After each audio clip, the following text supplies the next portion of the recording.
পুরাণে রিলবল রাক্ষস ব্রাহ্মণের ছদ্মবেশ ধরে মানুষকে বোকা বানাতো আর তারপর তাদের হত্যা করত। আর এখনকার সন্ত্রাসের রাক্ষসরা প্রাণ বাঁচানো ডাক্তার পরিচয়ের আড়াল থেকে মানুষের প্রাণ নেয়ার ষড়যন্ত্র করছে। দিল্লি বিস্ফোরণ কাণ্ডের ষড়যন্ত্রে একের পর এক চিকিৎসকের নাম উঠে আসা বহু প্রশ্ন তুলে দিয়েছে। আজ প্রথম প্রশ্ন, দিল্লি বিস্ফোরণের মূল চক্রী ছিল জয়েশ সদস্য আত্মঘাতী ডাক্তার উমর, যার দুই সঙ্গী চিকিৎসককে গ্রেফতার করে ফরিদাবাদের বিপুল পরিমাণ বিস্ফোরক উদ্ধার করে পুলিশ। তাই কি তড়িঘড়ি দিল্লিতে ঢুকে আত্মঘাতী বিস্ফোরণ? দ্বিতীয় প্রশ্ন, ফরিদাবাদে প্রায় ৩,০০০ কিলো বিস্ফোরক উদ্ধার পর রক্তাক্ত হলো লালকেল্লা চত্বর। আজ আবার সেই ফরিদাবাদেই মিলল ৬০ কিলো বিস্ফোরক। তবে কি দিল্লির মতো জঙ্গি নিশানায় রয়েছে আরো একাধিক শহর? তৃতীয় প্রশ্ন, দেশের রাজধানীও সুরক্ষিত নয়, একযোগে সরব বিরোধীরা, পার পাবে না ষড়যন্ত্রকারীরা, হুঙ্কার প্রধানমন্ত্রী। জঙ্গি ও বিস্ফোরকের খবর আগে পাওয়া সত্ত্বেও লালকেল্লা চত্বরে বিস্ফোরণ ঘটালো জঙ্গিরা। এই ব্যর্থতার দায় কি কেন্দ্রের নয়? চতুর্থ প্রশ্ন, দীর্ঘ ১১ ঘন্টায় হরিয়ানা থেকে দিল্লি, তারপর লালকেল্লা লাগোয়া পার্কিংয়ে গাড়ি বোমা নিয়ে ৩ ঘন্টা অপেক্ষা আত্মঘাতী জঙ্গি উমারে। তবু নজরেই এলো না কারোর। দায় এড়াতে পারে কেন্দ্রের অধীনে থাকা দিল্লি পুলিশ? পঞ্চম প্রশ্ন, জঙ্গি যোগে গ্রেফতার উত্তরপ্রদেশের এক মহিলা ডাক্তারও। সরাসরি যোগ ছিল মাসুদ আজাদের বোনের সঙ্গে। ধৃত ডাক্তার শাহিন ভারতে জয়েশের মহিলা শাখার অন্যতম মাথা অনুমান গোয়েন্দাদের। নিরাপত্তা বাহিনীর কাছে এখন নতুন মাথা ব্যথা তাহলে জয়েশের মহিলা ব্রিগেড। তবে শুরুতেই দেখাবো আত্মঘাতী হামলাই হয়েছে রাজধানীতে, ক্রমশ ধোঁয়াশা কেটে যাচ্ছে। দেখুন,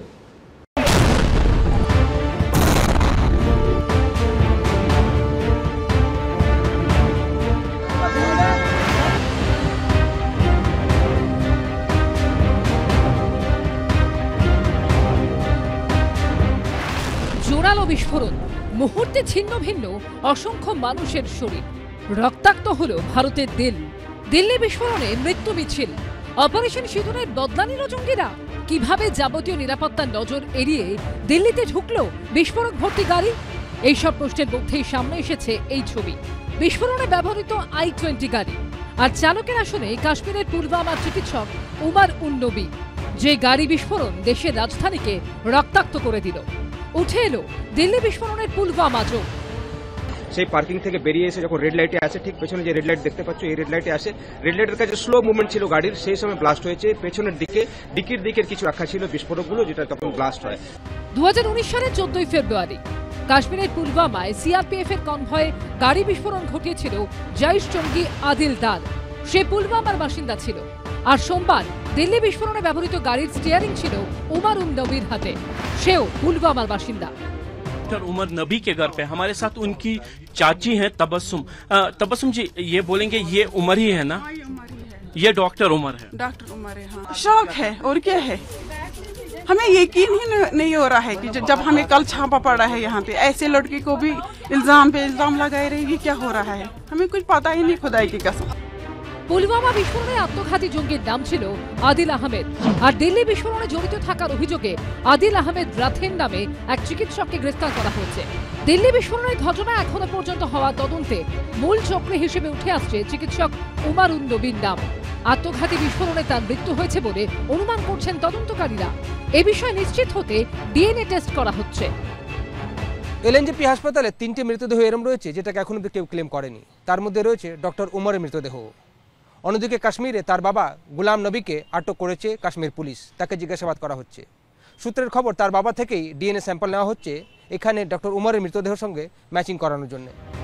উমর, তার দুই সঙ্গী চিকিৎসক আদিল ও মুজাম্মিল গ্রেফতার হওয়ার পরই কি ঘাবড়ে গিয়ে বিস্ফোরক ভর্তি গাড়ি নিয়ে দিল্লি রওনা দিয়েছিল? তড়িঘড়ি বিস্ফোরক অন্যত্র সরাতে চেয়েছিল সে, নাকি সুইসাইড অ্যাটাকের পরিকল্পনা করে ফেলেছিল? খতিয়ে দেখছেন তদন্তকারীরা। এরই মধ্যে সোমবারের পর ফের মঙ্গলবারও হরিয়ানা থেকে উদ্ধার হয়েছে বিস্ফোরক। হরিয়ানা সেক্টর 56 থেকে 7 কেজি বিস্ফোরক উদ্ধার করা হয়েছে। সেখান থেকেও দুই সন্দেহভাজনকে গ্রেফতার করেছে পুলিশ। দিল্লি বিস্ফোরণের তদন্তভার দেওয়া হয়েছে এনআইএ কে। বিজেন্দ্র সিংহ ও পার্থপ্রতিম ঘোষের রিপোর্ট, এবিপি আনন্দ। দেখুন, বিস্ফোরণের পর ধোঁয়া সরে গেলে যেরকম ধ্বংসলীলাটা স্পষ্ট হয়, তেমনি লালকেল্লার বিস্ফোরণের পর 24 ঘন্টার মধ্যে এই আক্রমণের ভয়াবহতা অনেকটা স্পষ্ট হয়েছে। ঠিক যেমন স্পষ্ট হয়েছে হামলা রুখতে গোয়েন্দা ব্যর্থতা। স্পষ্ট হয়েছে যে হ্যাঁ, এটা নাশকতা, এটা জঙ্গি আক্রমণ। এই ফিদায়ে হামলা মানে সুইসাইড অ্যাটাক ব্যবহার করা হয়েছে গাড়ি বোমা, এবং এই হামলার পেছনে সরাসরি হাত রয়েছে জৈশ-এ মোহাম্মদের। এটাও স্পষ্ট হয়েছে যে এই ঘটনা গতকালকের ফরিদাবাদের 2900 কিলো বিস্ফোরক উদ্ধারের ঘটনার সঙ্গে একেবারে সরাসরি যুক্ত। দেখুন, আমার মনে পড়ে যাচ্ছিল পুলওয়ামার ঘটনা। ব্যাপকতার নিশ্চয়ই তফাৎ আছে, কিন্তু হুবহু এই লালকেল্লার হামলার মতোই সেই গাড়ি বোমা, সেই জৈশ-এ মোহাম্মদ কানেকশন, এমনকি অভিযুক্ত 5 ডাক্তারের মধ্যে 2 জন পুলওয়ামার। আজ আমার প্রথম বক্তা ব্রিগেডিয়ার দেবাশিস দাস। ব্রিগেডিয়ার দাসের কাছে আমার প্রশ্ন থাকবে যে এই লালকেল্লা হামলা কোথাও কি অপারেশন সিঁদুরের ওই বাহাওয়ালপুরে জৈশ-ই মোহাম্মদের যে হেডকোয়ার্টার্স, সেখানে একেবারে ভারত কার্যত গোলা ছুঁড়েছিল, হেডকোয়ার্টার্স মানে সদর দপ্তর ধ্বংস করেছিল জৈশের, এটা কি তারই বদলা? ব্রিগেডিয়ার দাস নমস্কার। হ্যাঁ, আপনি ঠিকই বলছেন। আমারও যেটা হয়েছিল জৈশ-এ মোহাম্মদের একটা এবং লস্করে তৈবা, ভাওয়ালপুর আর মুরিদকে এদের যখন ডিস্ট্রাকশন করা হয় তখন মাসুদ আজহার ছাড়া তার পরিবারের অনেক মানুষ মারা যান। আমি যতটুকুনি জানি যে এই লেডি ডক্টরের কথা বলছিলেন, তার হাজব্যান্ডও ওই দিন নিহত হয়েছেন। এবং এইবার এবং তিনি আবার IC-814-এর হাইজ্যাকের মাস্টার মাইন্ড ছিলেন আর কি। এইবার আসা যাক যে মাসুদ আজহারের 2 বোনের একজনের স্বামী তো ওই হামলায় সঙ্গে সঙ্গে মারা গেছিলেন। হ্যাঁ, এবং ওনার বোন, নিজের বোনও তো এটার ইনচার্জ একদম হেড করলেন। এইবার আসি, আপনি যেটা বললেন, উনি তো ডাইরেক্টলি পাকিস্তান থেকে অফিসিয়ালি ডিক্লেয়ার করছেন যে আমরা একটা ওমেন ব্রিগেড বানাবো এবং আমরা এটা জারি রাখবো। একদম, এইটা হলো একটা। আর আরও কতগুলো ইন্টারেস্টিং ঘটনা হচ্ছে। আপনি লক্ষ্য করেছেন, আজকে আমরা কালকের থেকে আপনাদের চ্যানেলে দেখছি আমাদের হোম মিনিস্টার, ডিফেন্স মিনিস্টার এবং প্রাইম মিনিস্টারও স্টেটমেন্ট দিয়েছেন, স্ট্রং স্টেটমেন্ট দিয়েছেন, কোথাও পাকিস্তানের নাম বলেনি। ইন্টারেস্টিং। আরেকটা হচ্ছে, যেমন সেই মোদিজির স্টেটমেন্ট ছিল বিহার থেকে একদম অফ সিন্দুরে, এখানে অনেকগুলো সেন্টেন্স বলেছেন, একটা সেন্টেন্স মাত্র 8টা ইংরেজি শব্দ ব্যবহার করে বলেছেন। একটাই, লাস্ট সেন্টেন্সটা উনি ইংরেজিতে বলেছেন। ওটা ছিল ডোনাল্ড ট্রাম্পের জন্য, পিটার হেগসেথের জন্য, জেডি ভ্যান্সের জন্য, CIA ডাইরেক্টরের জন্য, যে we will bring them to justice. এটা ক্লিয়ার মেসেজ দিচ্ছে। এবং কোথাও একটা পাকিস্তান হাত আছে, সেটা তো এখন অনেক জায়গা থেকে বেরিয়ে এসছে। আমি আবার একটা বৃহত্তর, পাকিস্তানের থেকে বৃহত্তর হাত দেখতে পাচ্ছি চীনের। এবার কেন বলছি এই কথা? ATS, আমি কালকে আপনাকে বলছিলাম ATS, এখন ওটা সব জায়গায় দেখাচ্ছে। ATS এর যেটা ধরেছিল, 3 জনকে ধরেছিল, তার মধ্যে একজন ডক্টর, আবার সে আবার আলাদা ডক্টর, তেলেঙ্গানার ডক্টর, তার ডিগ্রিটা চাইনিজ, 32 বছরের বয়স, এবং তার সাথে একজন টেলার, একজন স্টুডেন্ট 20-22 বছর। তার নাম হচ্ছে আহমেদ মহিউদ্দিন সাঈদ। হ্যাঁ, চীন থেকে ডাক্তারি পাস করেছিলেন, চীন থেকে MBBS পাস করেছিলেন। এবার চীন কিন্তু বায়োলজিক্যাল ওয়ারফেয়ার, কেমিক্যাল ওয়ারফেয়ারের জন্য সারা বিশ্বে, মানে আমরা তো করোনা ভাইরাসটাকে ডোনাল্ড ট্রাম্প নিজেই বলতো চায়না ভাইরাস এক সময়। এইবার চীন থেকে উনি শিখে এসছেন, এবং ওনার কাছে যে জিনিসগুলো ধরা পড়ে তার মধ্যে ওই রাইসিন পয়জনটা বানাবার জিনিস ধরা পড়ে। এবং রাইসিন জিনিসটা কি, যেটা ক্যাস্টর অয়েলের সিড হয়, যেটা আমরা তেল ব্যবহার করি ক্যাস্টর অয়েলে, তার যে পাল্পটা থাকে সেটা থেকে বানানো হয় একটা পয়জন, যেটা আমি মানে জাস্ট ফর ইউর ইনফরমেশন, যে US এর এটাকে বলা হয় category bio terrorism agent category 2, আর লিস্ট আছে শিডিউল 1 এর টক্সিক কেমিক্যাল CWC লিস্টে আছে সারা পৃথিবীতে রাইসিন। বাট এটা টেররিস্ট গ্রুপরা এটাকে বলে পোর ম্যানস অ্যাটম বম। মানে আপনি একটা নুনের দানার সমান যদি আপনার খাবারে রাইসিন যায়, আপনি মরে যাবেন, আপনার পোস্টমর্টমে বুঝতে পারবেন না কি পয়জনে মারা গেল। এবং সেইখানে কি হয়, এটা যেটা প্ল্যান ছিল, এর ফোন থেকে ভিডিও পাওয়া গেছে, এর ফোন থেকে এর পাকিস্তানের ভিডিও পাঠিয়েছে, প্লাস এর যে হ্যান্ডলার, একটা অদ্ভুত যোগাযোগ, ISIS খোরাসান প্রভিন্স, যেটা ISIS খোরাসান প্রভিন্সটা কি, এটা হচ্ছে আফগান তালিবানের বিরুদ্ধে ISI পাকিস্তানের, মানে আসিম মুনিরের দলবলের প্রজেকশন। এবার এদের কলকাঠি নাড়ে আসিম মুনির, এবং সেই ভদ্রলোক যে মানে এনার হ্যান্ডলার ছিলেন, তার নাম টাম সমস্ত পাওয়া গেছে। এটা একটা পাকিস্তান কানেকশন। এইবার জৈশ-এ মোহাম্মদ পোস্টার লাগাচ্ছিলেন আমাদের ডাক্তারবাবু, একদম, এবং তারকে ইন্টারোগেট করে তার থেকে AK-47 আরেক ডাক্তারবাবু, তাকে আর ইন্টারেক্ট করে আরেক লেডি ডক্টর, এবং এমনি করে করে ডাক্তারদের একটা চেন পাওয়া যাচ্ছে যারা জৈশ-এ মোহাম্মদ পেনিট্রেট করে গেছে এইখানে। এবং চীনের যেটা হচ্ছে যে এই মুহূর্তে ভারতবর্ষের নেভি খুব বেশি স্ট্রং হয়ে গেছে।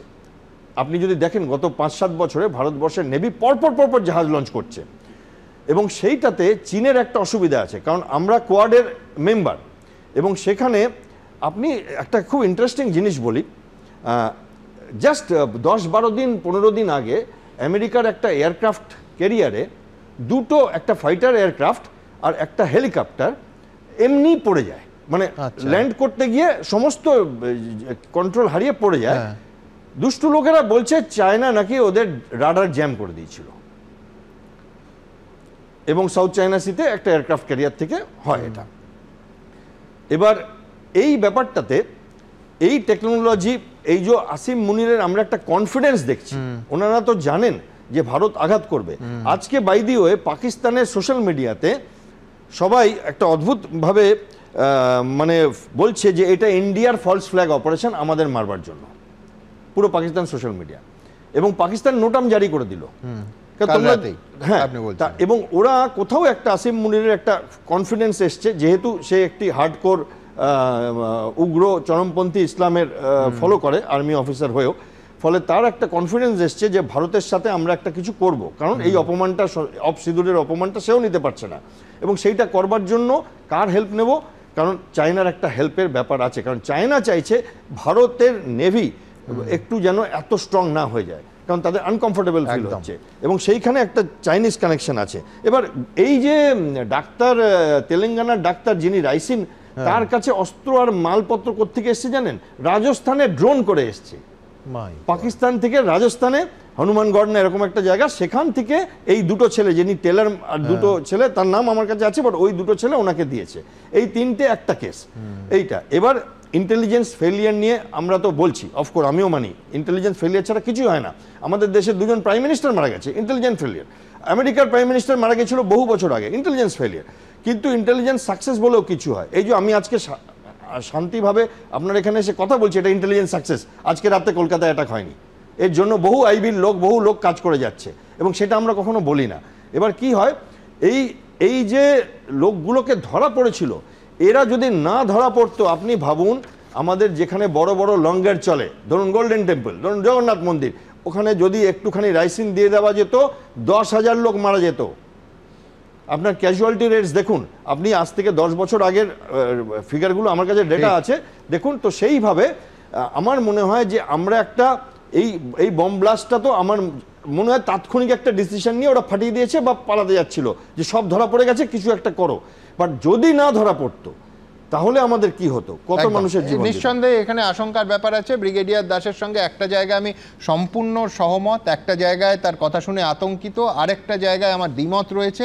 সেটা হচ্ছে আমি এটা নিয়ে বিস্তারিত পরে আসবো, যে কেন ইন্টেলিজেন্স ফেলিয়ার, কেন গোয়েন্দা ব্যর্থতা আমরা বলছি। তার কারণ একটা জায়গায় আমি যখন একটা অপারেশন করে একটা সাকসেস পেয়েছি, তখন তার থেকে 30 কিলোমিটার দূরে আরেকটা জায়গায় তার সঙ্গে কানেক্টেড, সেই একই গোষ্ঠীর কানেকশানে আরেকটা ব্লাস্টে, এবং সেখানে এতজন মানুষের মৃত্যু, এতজনের আহত হওয়া। আমি বারবার এই প্রশ্নে আসব, কিন্তু ভয়ঙ্কর একটা কথা বললেন ব্রিগেডিয়ার দাস, যে গত সপ্তাহে, একটু ব্যাকগ্রাউন্ডারটা বলি, সেটা হচ্ছে গুজরাট এটিএসের হাতে 3 জন সন্দেহভাজন জঙ্গি তারা ধরা পড়ে। তাদের মধ্যে একজন, যার কথা উনি বলছেন, আহমেদ মহিউদ্দিন সঈদ, চিকিৎসক, চীন থেকে ডাক্তারি পাশ করেছে, এবং ভারতীয় গোয়েন্দাদের বক্তব্য যে নাশকতার, আমরা তো বিভিন্ন রকম ভয়ঙ্কর রক্তক্ষয়ী পদ্ধতি দেখেছি, এই ছেলেটির কিন্তু এক্সপার্টাইজ মারাত্মক জৈব অস্ত্র তৈরিতে, যেটা সৌভাগ্যের বিষয় এখনো পর্যন্ত ভারতবর্ষকে কখনো ফেস করতে হয়নি। এমন জৈব অস্ত্র যার মারণ ক্ষমতা মারাত্মক। আমরা নিঃসন্দেহে এই নিয়ে বিস্তারিত আলোচনা করব, কিন্তু পরের প্রতিবেদনে দেখাবো, আবার গোয়েন্দা ব্যর্থতায় ফিরব, যে 11 ঘন্টা এই গাড়িটা ঠিক কোথায় কিভাবে ছিল। আমি দ্রুত একবার দেখাবো কালকের এই ব্লাস্ট যে গাড়িটায় ঘটেছে, সেই I-20, তার রুটটা, এবং এই রেডের পরে সেখানে কিছুটা কি প্যানিক স্ট্রিকেন হয়ে, কিছুটা কি ভয় পেয়ে এইখানে এই তাড়াহুড়ো করে বিস্ফোরণ ঘটিয়ে দিল এই ব্যক্তি। দেখুন তো, এই সেই হুন্ডাই I-20 গাড়ি, আর গাড়িতে বসে চিকিৎসক উমার উন নবী। দিল্লি বিস্ফোরণে ব্যবহৃত হয়েছিল এই গাড়ি, আর চালকের আসনে ছিল উমার উন নবী। বিস্ফোরণের তীব্রতা যে কতটা ছিল তা স্পষ্ট বিস্ফোরণের মুহূর্তের এই ছবি থেকে। लाल किले के सामने अभी 1 मिनट पहले एक गाड़ी के अंदर बम था, बहुत भयंकर बम ब्लास्ट हुआ है। রাজধানীতে বিস্ফোরণের ঘটনা এবং সেই ঘটনাস্থল থেকে আমরা 2.5 কিলোমিটার দূরে এই যে জায়গায় দাঁড়িয়ে রয়েছি, যেটা হচ্ছে গাড়ি নিয়ে গেলে 2.5 কিলোমিটার রাস্তা, এটা হচ্ছে লালকেল্লার পার্কিং লট। এবং যে পার্কিং লটে দেখতে পাচ্ছি আমরা একের পর এক গাড়ি দাঁড়িয়ে রয়েছে, ঠিক এখানেই জানা যাচ্ছে যে গতকালকে যে গাড়িতে বিস্ফোরণের ঘটনাটি ঘটে সেই গাড়িটি এখানে বেশ কয়েক ঘন্টা ধরে পার্কিং করে রাখা ছিল। এবং এই গোটা বিষয়টা কিন্তু ইতিমধ্যে সিসি ক্যামেরা ফুটেজ পুলিশ খতিয়ে দেখেছে এবং সেইটা দেখার পরবর্তীকালে পুলিশের কাছে সেই তথ্য উঠে এসছে। এবং ইতিমধ্যে দেখতে পাচ্ছি এই যে পার্কিং লট রয়েছে সেই পার্কিং লটটিকেও সম্পূর্ণভাবে সিল করা হয়েছে। शॉप के बैठा हुआ था, तब मैंने बाहर देखा कि एकदम ब्लास्ट का साउंड हुआ, मेरे कानों एकदम सब सुन हो गए, रोंगटे खड़े हो गए हमारे, हुआ क्या। একা হুন্ডাই i20 গাড়িতে বসে চিকিৎসক উমার উন্নবী, চিকিৎসক থেকে জঙ্গি, এই গাড়িতে তার একাধিক ছবি ধরা পড়েছে। ফরিদাবাদ থেকে দিল্লি পর্যন্ত সমস্ত জায়গায় সিসি ক্যামেরা ফুটেজ খতিয়ে দেখে হুন্ডাই i20 গাড়িটির গতিবিধি, সোমবার দিন কোথায় কোথায় কি ছিল সেই সমস্ত তথ্য ইতিমধ্যেই সংগ্রহ করেছে পুলিশ। পুলিশ সূত্রে দাবি, সোমবার সকাল 7:30টায় হরিয়ানার ফরিদাবাদে ছিল গাড়িটি। সিসিটিভি ফুটেজে ধরা পড়েছে ওই সময় ফরিদাবাদের এশিয়ান হাসপাতাল থেকে বেরোতে দেখা যায় উমারের i20 গাড়ি। তারপর সকাল 8:13 দেখা যায় গাড়িটি বদরপুর টোল প্লাজা থেকে দিল্লিতে ঢুকছে। কিছুক্ষণ পর 8:20 ওখলা ইন্ডাস্ট্রিয়াল এরিয়ার কাছে একটি পেট্রোল পাম্পের কাছে গাড়িটি চোখে পড়ে। এরপর বেশ কিছুক্ষণ গাড়িটি কোথায় ছিল তার হদিশ পাওয়া যায়নি। দুপুর 3:19 লালকেল্লার কাছাকাছি পার্কিং লটে দেখা যায় গাড়িটি। আমরা সেই জায়গায় রয়েছি যেখানে ওমর গতকাল 3:19 গাড়িটা নিয়ে আসে এবং পার্ক করে। সেই লালকেল্লার পার্কিং আমি দেখাবো, এটাকে সুনেহরি মসজিদের ঠিক পাশের পার্কিংটা বলা হয়। দেখো রেড ফোর্ট পার্কিং লেখা আছে এবং এই পার্কিংয়ের ভেতরেই কিন্তু প্রথমে সেখান থেকে গাড়িটাও নিয়ে যায়। এখান থেকে পার্ক করার পর ডান দিকে যে গেট দেখছো সেখানে সে গাড়িটা নিয়ে গিয়ে পার্ক করে। जो भी गाड़ी इस पार्किंग में आती है उसकी पर्ची काटी जाती है। तो पर्चियाँ कौन काटता है? वहाँ पर था बंदा था, मोटा मोटी 3 बजे से 6 बजे तक है, 3 घंटा मोटा मोटी इसी पार्किंग में खड़ी रही थी। हाँ, लगभग सुन रहे हैं। সন্ধে 6:22 দেখা যায় গাড়িটি পার্কিং লট থেকে বেরিয়ে লালকেল্লার দিকে এগোচ্ছে। আর তারপরই 6:52 সিগন্যালে দাঁড়িয়ে থাকা অবস্থায় ভয়ঙ্কর বিস্ফোরণ ঘটে গাড়িতে। এটি বিস্ফোরণের ঠিক পরের মুহূর্তের ছবি।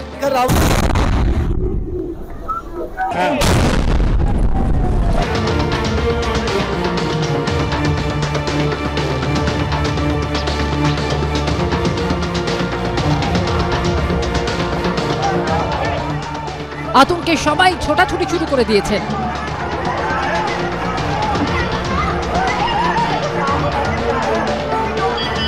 লালকেল্লা ঠিক পেছনে সুনেহরি মসজিদ যেটা রয়েছে, সুনেহরি মসজিদের ঠিক উল্টো দিকে যে পার্কিং রয়েছে সেই পার্কিং এসে 3 ঘন্টার জন্য গাড়িটি পার্ক করে এবং পার্ক করার পর সেখানে 3 ঘন্টা কি করেছিল, কারা তার সঙ্গে দেখা করতে এসেছিল এবং এখানে কি আরও তার সঙ্গে যখন সে পার্কিং নিয়ে এসেছিল তার সঙ্গে দেখা করতে অন্য লোক এসেছিল এবং 3টের পর ঠিক মানে 3.5 ঘন্টা পর 6:45 নাগাদ সেইখান থেকে বেরোয়। হরিয়ানার ফরিদাবাদের আল ফালাহ স্কুল অফ মেডিকেল সায়েন্সে অ্যাসোসিয়েট প্রফেসর ছিলেন চিকিৎসক উমার উন্নবী।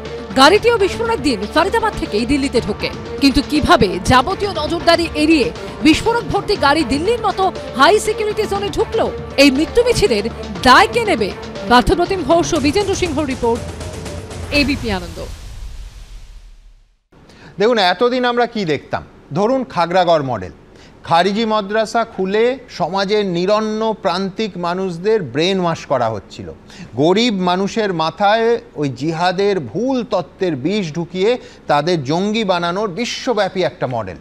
কিন্তু এই লালকেল্লার নাশকতা চরিত্রগতভাবে লক্ষ্য করবেন সম্পূর্ণ ভিন্ন। যে মডিউলের নেতৃত্ব দিচ্ছেন MBBS এবং MD ডাক্তাররা, এতজন মেধাবী, উচ্চশিক্ষিত, মেন স্ট্রিমে পড়াশুনো করা, কোনো খারিজি মাদ্রাসায় নয়, একেবারে মেন স্ট্রিমে পড়াশুনো করা পেশাদারদের সন্ত্রাসের কাজে লাগানো হয়েছে। তাদের কাছে উদ্ধার হয়েছে 3 টনেরও বেশি বিস্ফোরক। ভাবুন, আদর্শগত এবং পেশাগতভাবে যে চিকিৎসকদের কাজ হলো মানুষের প্রাণ বাঁচানো, সেই শপথ নেওয়া ডাক্তারবাবুরা সরাসরি মানুষের প্রাণ কেড়ে নেওয়ার কাজ করছেন। সন্ত্রাসে মদত দেয়া নয়, নিজে সরাসরি আক্রমণ করে প্রাণ কেড়ে নিচ্ছেন। ডক্টর সব্যসাচী মিত্রের কাছে যাব আমি এই প্রশ্ন নিয়ে যে ডাক্তারবাবুরা তাদের সুন্দর সফল বর্তমান জীবনটাকে ছেড়ে মানুষ বাঁচানোর জায়গায় মানুষ মারার ব্রত নিচ্ছেন, এর মনস্তাত্ত্বিক কারণ কি ডক্টর মিত্র? দেখো, সবচেয়ে বড় কথা হচ্ছে আজকে এখানে দাঁড়াতে একটু হয়তো সংকোচবোধই হচ্ছে নিজেকে ডাক্তার হিসেবে বলতে। একটা তো লজ্জা আমাদের পুরো ডাক্তার সমাজকে। আজকে আমার বন্ধু বান্ধব সকাল থেকেই বলছে আমরা এবার মুখ লুকোবো কোথায়। সুতরাং আমাদের পুরো কমিউনিটিটাই কিন্তু আজকে আমাদের লজ্জায় মাথা হেট হয়ে গেছে। একটা জিনিস জানতে হবে যে এই সাইকোপ্যাথ অথবা ক্রিমিনাল যারা হয় তাদের কিন্তু কোনো বর্ণ থাকে না, তাদের শিক্ষা দীক্ষার কোনো রোল থাকে না, তাদের কোনো বিভেদ থাকে না। সুতরাং যে কোনো স্তর থেকেই, যে কোনো প্রফেশন থেকেই কিছু সংখ্যক এইরকম লোক কিন্তু সাইকোপ্যাথ হয় এবং ক্রিমিনালস হয়। কিন্তু ডক্টর মিত্র, এরা এক জায়গায় যুক্ত হলেন কি করে? আমি কেন বলছি যে এখন আমি যা শুনছি সেটা হচ্ছে আরও 7 জনের জিজ্ঞাসাবাদ চলছে এবং আমি অবাক হব না এর মধ্যে একাধিক জনকে যদি গ্রেফতার করা হয় যারাও পেশায় ডাক্তারবাবু এবং যারা সেবা ছেড়ে সন্ত্রাসের পথ বেছে নিলেন। কি করে? এই যে রিক্রুটমেন্ট স্টাইলটা সুমন কিন্তু ডিফারেন্ট। আপনি যেটা বলছিলেন না যে গরিব মানুষ মাদ্রাসা থেকে রিক্রুটেড হচ্ছে, তাদের কিন্তু বোঝানো হচ্ছে ভিকটিম রোল তাদের ক্ষেত্রে। কিন্তু এখানে এই যে শিক্ষিত যারা যারা তথাকথিত প্রতিযশা, তাদেরকে বোঝানো হচ্ছে তুমি লিডারশিপ পেতে পারো। অর্থাৎ এই ভিকটিম রোল এক গ্রুপকে বোঝানো হচ্ছে, আর এক গ্রুপকে বোঝানো হচ্ছে এইটা তোমাকেই লিডারশিপ দেবে। সুতরাং এই কঠিন কাজ, মানে আমি বলছি একজন মেধাবী শিক্ষিত মানুষকে, উচ্চ শিক্ষিত মানুষকে র্যাডিক্যালাইজ করা তো খুবই কঠিন। সবাই একসঙ্গে এতজন কি করে করাই যায়? কারণ birds of the same feather will flock together. এবং এরা কিন্তু একজন এইরকম একজন র্যাডিক্যালকে যদি কোনো হস্টেলে কিংবা হসপিটালে ঢুকিয়ে দেওয়া যায় কিংবা কোনো অন্য কলেজে ঢুকিয়ে দেওয়া যায়, সে কিন্তু নিজের মধ্যে মনোভাবাপন্ন আরও 4 জনকে খুঁজে বের করবে। এখন ব্যাপারটা হচ্ছে এদের ক্ষেত্রেও কেন এরকম অপারেটাস মোডারেন্ডিটা কিন্তু চেঞ্জ হয়ে যাচ্ছে। যেহেতু প্রত্যেকটা দেশ, পার্টিকুলারলি ইন্ডিয়া, এখন খুব স্ট্রিনজেন্ট ডিফেন্স এবং মানে সব কিছুতেই রেডি হয়ে যাচ্ছে, সেই জন্য এমন লোককে ওদের খুঁজতে হচ্ছে যারা সহজে ধরা পড়বে না। আমাদের ডাক্তারদের এটা আমি বলতে বাধ্য হব, আমরা একটা ইউনিক সিচুয়েশনে আছি যেখানে সমাজ আমাদের চোখ বন্ধ করে অন্ধের মতো বিশ্বাস করে এবং সেই বিশ্বাসের জায়গাটাই এই যারা রিক্রুট করবে তারা কিন্তু কাজে লাগাবে। এবং আমাদের যে যারা আমাদের প্রোটেক্ট করেন তাদের ক্ষেত্রেও কিন্তু একটা শিক্ষার জায়গা এসে যাচ্ছে যে যেখানে অন্ধকার থাকা উচিত না সেখানটাও কিন্তু খুঁজতে হবে। সুতরাং র্যাডিক্যালাইজেশনটার মোডাস অপারেন্ডি চেঞ্জ হচ্ছে, রিক্রুটমেন্টের মোডাস অপারেন্ডি চেঞ্জ হচ্ছে এবং আমরা অন্য কথায় যদি বলতে পারি যে এটা এদেরকে ইউজুয়ালি কেউ সন্দেহ করবে না, তাদের ক্ষেত্রেও এটা হচ্ছে। এবার শিক্ষিত লোককে যদি রিক্রুট করতে হয় না, তাহলে তাদের যারা রিক্রুট করছে তাদের কিন্তু সুবিধা অনেক। কারণটা হচ্ছে এই যে ধরো ডাক্তাররা কিংবা ইঞ্জিনিয়াররা, তাদের কিন্তু ইনহেরেন্ট একটা সায়েন্টিফিক নলেজ থাকছে।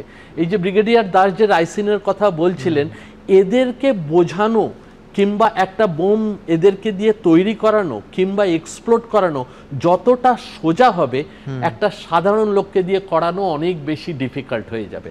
সুতরাং এই জায়গাটা কিন্তু ধরুন আমি একটা কাউন্টার আর্গুমেন্ট দিই, সেটা হচ্ছে এই ডাক্তারবাবুরা প্রত্যেকে আপনার কথা অনুযায়ী খুব স্বাভাবিকভাবেই তাদের সায়েন্টিফিক নলেজ আছে, তারা যুক্তিবাদী। আমি যেরকম খারিজি মাদ্রাসার কাউকে সহজে বোঝাতে পারছি যে বাবা তুমি জেহাদের জন্য মরলে তুমি জন্নত যাবে, আর জন্নতে গিয়ে সমস্ত পৃথিবীর ভালো ভালো লোভনীয় জিনিস তোমার জন্য অপেক্ষা করছে, এইটা তো একজন উচ্চশিক্ষিত ডাক্তারবাবুকে আমি ঠিক এতটা সহজে এটা বোঝাতে পারবো না। তাহলে কোথায় কোথায় তফাৎটা? তাদেরকে বলা হচ্ছে তুমি লিডার হবে, তাদেরকে বলা হচ্ছে যে তোমার প্রাণ চলে যাবে, আর কিসের লিডার হবে? এই স্বর্গের লিডার হতে হবে। ইউজুয়ালি দেখা যায় এই লিডার্সদের প্রাণগুলো যায় না, এটা অ্যাক্সিডেন্টালি যায়, ইনসিডেন্টালি। আমরা সব লিডারশিপেই দেখে থাকি, এই যে ধরুন ইলেকশন হোক কিংবা অন্য যে কোনো প্রাণহানির ঘটনা হোক, সেখানে লিডারশিপ যে ইনসিডেন্টালি তাদের ক্ষতি হয়েছে তা কিন্তু হয় না। হ্যাঁ, ক্ষতি হয়ে যেতে পারে অ্যাক্সিডেন্টালি অথবা কোল্যাটারাল ড্যামেজ হিসেবে। সেইখানটায় কিন্তু তাদের একটা সাইকোলজিক্যাল প্রোটেকশন কাজ করে যে আমি লোককে রিক্রুট করছি, এই আমাদের ফলোয়ার, আমরা তাদেরকে পাঠিয়ে দিচ্ছি মৃত্যুর দিকে, কিন্তু এই জায়গাটা যে আমারও একদিন হতে পারে সেই জায়গাটা অনেক সময় তারা ফ্যাক্টর ইন করে না, কিংবা তাদের যারা মাথা থাকে তাদের ফ্যাক্টর ইন হতে দেয় না। সুতরাং এইটা যেটা আগেও আমরা কথা বলছিলাম, যেটা অ্যাক্সিডেন্টালি হয়েছে না ইনসিডেন্টালি হয়েছে, সেই প্রশ্নের উত্তরটা কিন্তু এখনো আমরা পাইনি। আমার পার্সোনাল ওপিনিয়ন যদি জিজ্ঞেস করেন তাহলে আমি বলবো এটা হয়তো অ্যাক্সিডেন্টালি হয়েছে। কারণটা বলছি যে অ্যামাউন্ট অফ এক্সপ্লোসিভ এবং যে অ্যামাউন্ট অফ ড্যামেজ হয়েছে, সেই ড্যামেজটা একটা স্টাইল স্টেটমেন্ট তো দরকার। যে করতে গেছে তার একটা আমরা বলি স্টাইল স্টেটমেন্ট করবে, যে সাইকোপ্যাথ যেই করুক, যে এই স্টেটমেন্টটা আমি ন্যাশনালি তো শুধু না ইন্টারন্যাশনালি করতে চাইছি। সুতরাং যা ক্ষয়ক্ষতি হয়েছে আমি বলছি না কোনো রকমভাবে সেটা ছোট করে দেখাচ্ছি না, কিন্তু এর থেকে অনেক বড় ক্ষয়ক্ষতির হওয়ার সম্ভাবনা ছিল এবং আশঙ্কার হচ্ছে সেটা এখনো বোধহয় উড়িয়ে দেওয়া যায় না। কোথায় কোথায় এই বিস্ফোরক গেছে আমি জানি না। আমি বলছি ডক্টর মিত্র একটা চমৎকার কথা বললেন। দেখুন, একটা থিওরি তো গতকাল থেকে আমরা যেটা আলোচনা করছি সেটা হচ্ছে যে প্যানিক ড্রিভেন হয়ে, মানে ফরিদাবাদে রেড হয়েছে, এত বিস্ফোরক ধরা পড়েছে, সেই জন্য প্যানিক ড্রিভেন হয়ে গাড়ির পেছনে ডিকিতে বিস্ফোরক নিয়ে বেরিয়ে পড়েছেন এবং বিস্ফোরণটা ঘটিয়েছেন। আমি বলছি এটা একটা হতে পারে। তবে ডক্টর মিত্রকে আমি আশ্বস্ত করছি, বিশেষ করে আপনার বন্ধুদের, যে সাধারণ মানুষ ডাক্তারবাবুদের এই একটা ঘটনায় গোটা ছবিটা পাল্টাবে না। এটাকে ব্যতিক্রমী ছবি হিসেবেই নিশ্চয়ই মানুষ দেখবেন। তার কারণ যে কোনো পেশাতেই এই ধরনের ব্যতিক্রমী ঘটনা ঘটতেই পারে এবং ব্ল্যাক শিপ যে কোনো পেশাতেই থাকে। ডাক্তার হয়েইছে এই ছদ্মবেশে এই পেশাটা নেওয়ার জন্য, অর্থাৎ তার চাইল্ডহুড, মানে তার একটা শৈশবেই সে সিদ্ধান্ত নিয়েছিল যে আমি মানে এই ধরনের জিহাদের সাথে যুক্ত হব, এবং পেশাটাকে সচেতনভাবে সে নিয়েছে যাতে করে ক্যামোফ্লেজ করে সে এই কাজটা করতে পারে। ফলে মানে এন্ড কিন্তু ইম্পর্টেন্ট, ও ডাক্তারিটাকে মিন হিসাবে নিয়েছে ঠিকই, কিন্তু একই সঙ্গে একই ইনস্টিটিউশনের এতজন ডাক্তারবাবুর এই একই ফোকাসে একেবারে মানুষ মারার কারিগর হয়ে নিঃসন্দেহে ভারতীয় ইতিহাসে একেবারে নতুন, আগেও কোনো শুনিনি। এই জঙ্গি নেটওয়ার্কে 6 জন ডাক্তারের এখনো পর্যন্ত হদিশ পাওয়া গেছে। আবার বলছি, এই মুহূর্তে লাগাতার জেরা চলছে আরও 7 জনের, তার এন্ড রেজাল্টটা নিঃসন্দেহে আমাদের সামনে আসবে। আমি পরের প্রতিবেদনে ঠিক এই জায়গাটা ধরতে চাই। প্রকাশ্যে সেবা আর আড়ালে মানুষ মারার ভয়ঙ্কর ষড়যন্ত্র। দিল্লি বিস্ফোরণের নেপথ্যে উঠে আসছে চিকিৎসকদের জঙ্গি মডেল, যা ছড়িয়ে কাশ্মীর থেকে হরিয়ানা হয়ে উত্তরপ্রদেশ অবধি, যা গোয়েন্দাদের ঘুম উড়িয়ে দিয়েছে। কারণ এখনো অবধি সরাসরি জঙ্গি কার্যকলাপে জড়িত সন্দেহে 3 চিকিৎসককে গ্রেপ্তার করা হয়েছে। একজনের দিল্লি বিস্ফোরণে মৃত্যু হয়েছে বলে অনুমান।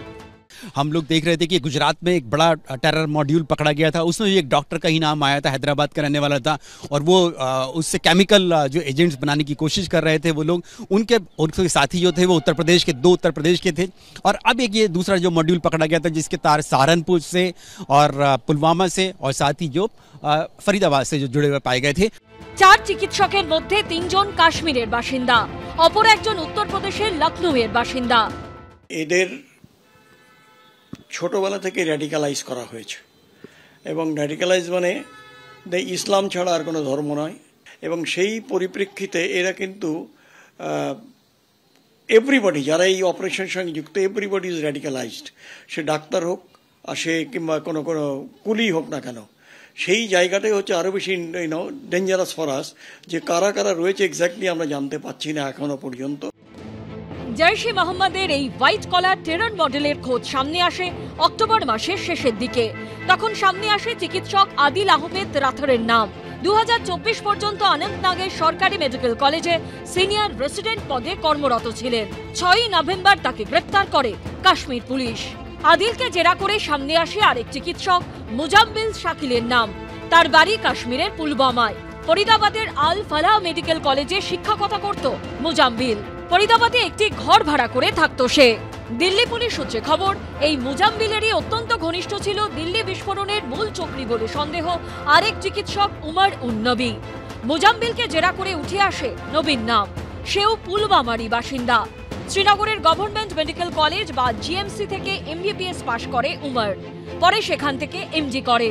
অনন্তনাগের সরকারি মেডিকেল কলেজে সিনিয়র রেসিডেন্ট হিসেবে কাজ করার পর পরবর্তীকালে ফরিদাবাদের আল ফালাহ বিশ্ববিদ্যালয় চিকিৎসক হিসেবে কাজ করছিল উমর।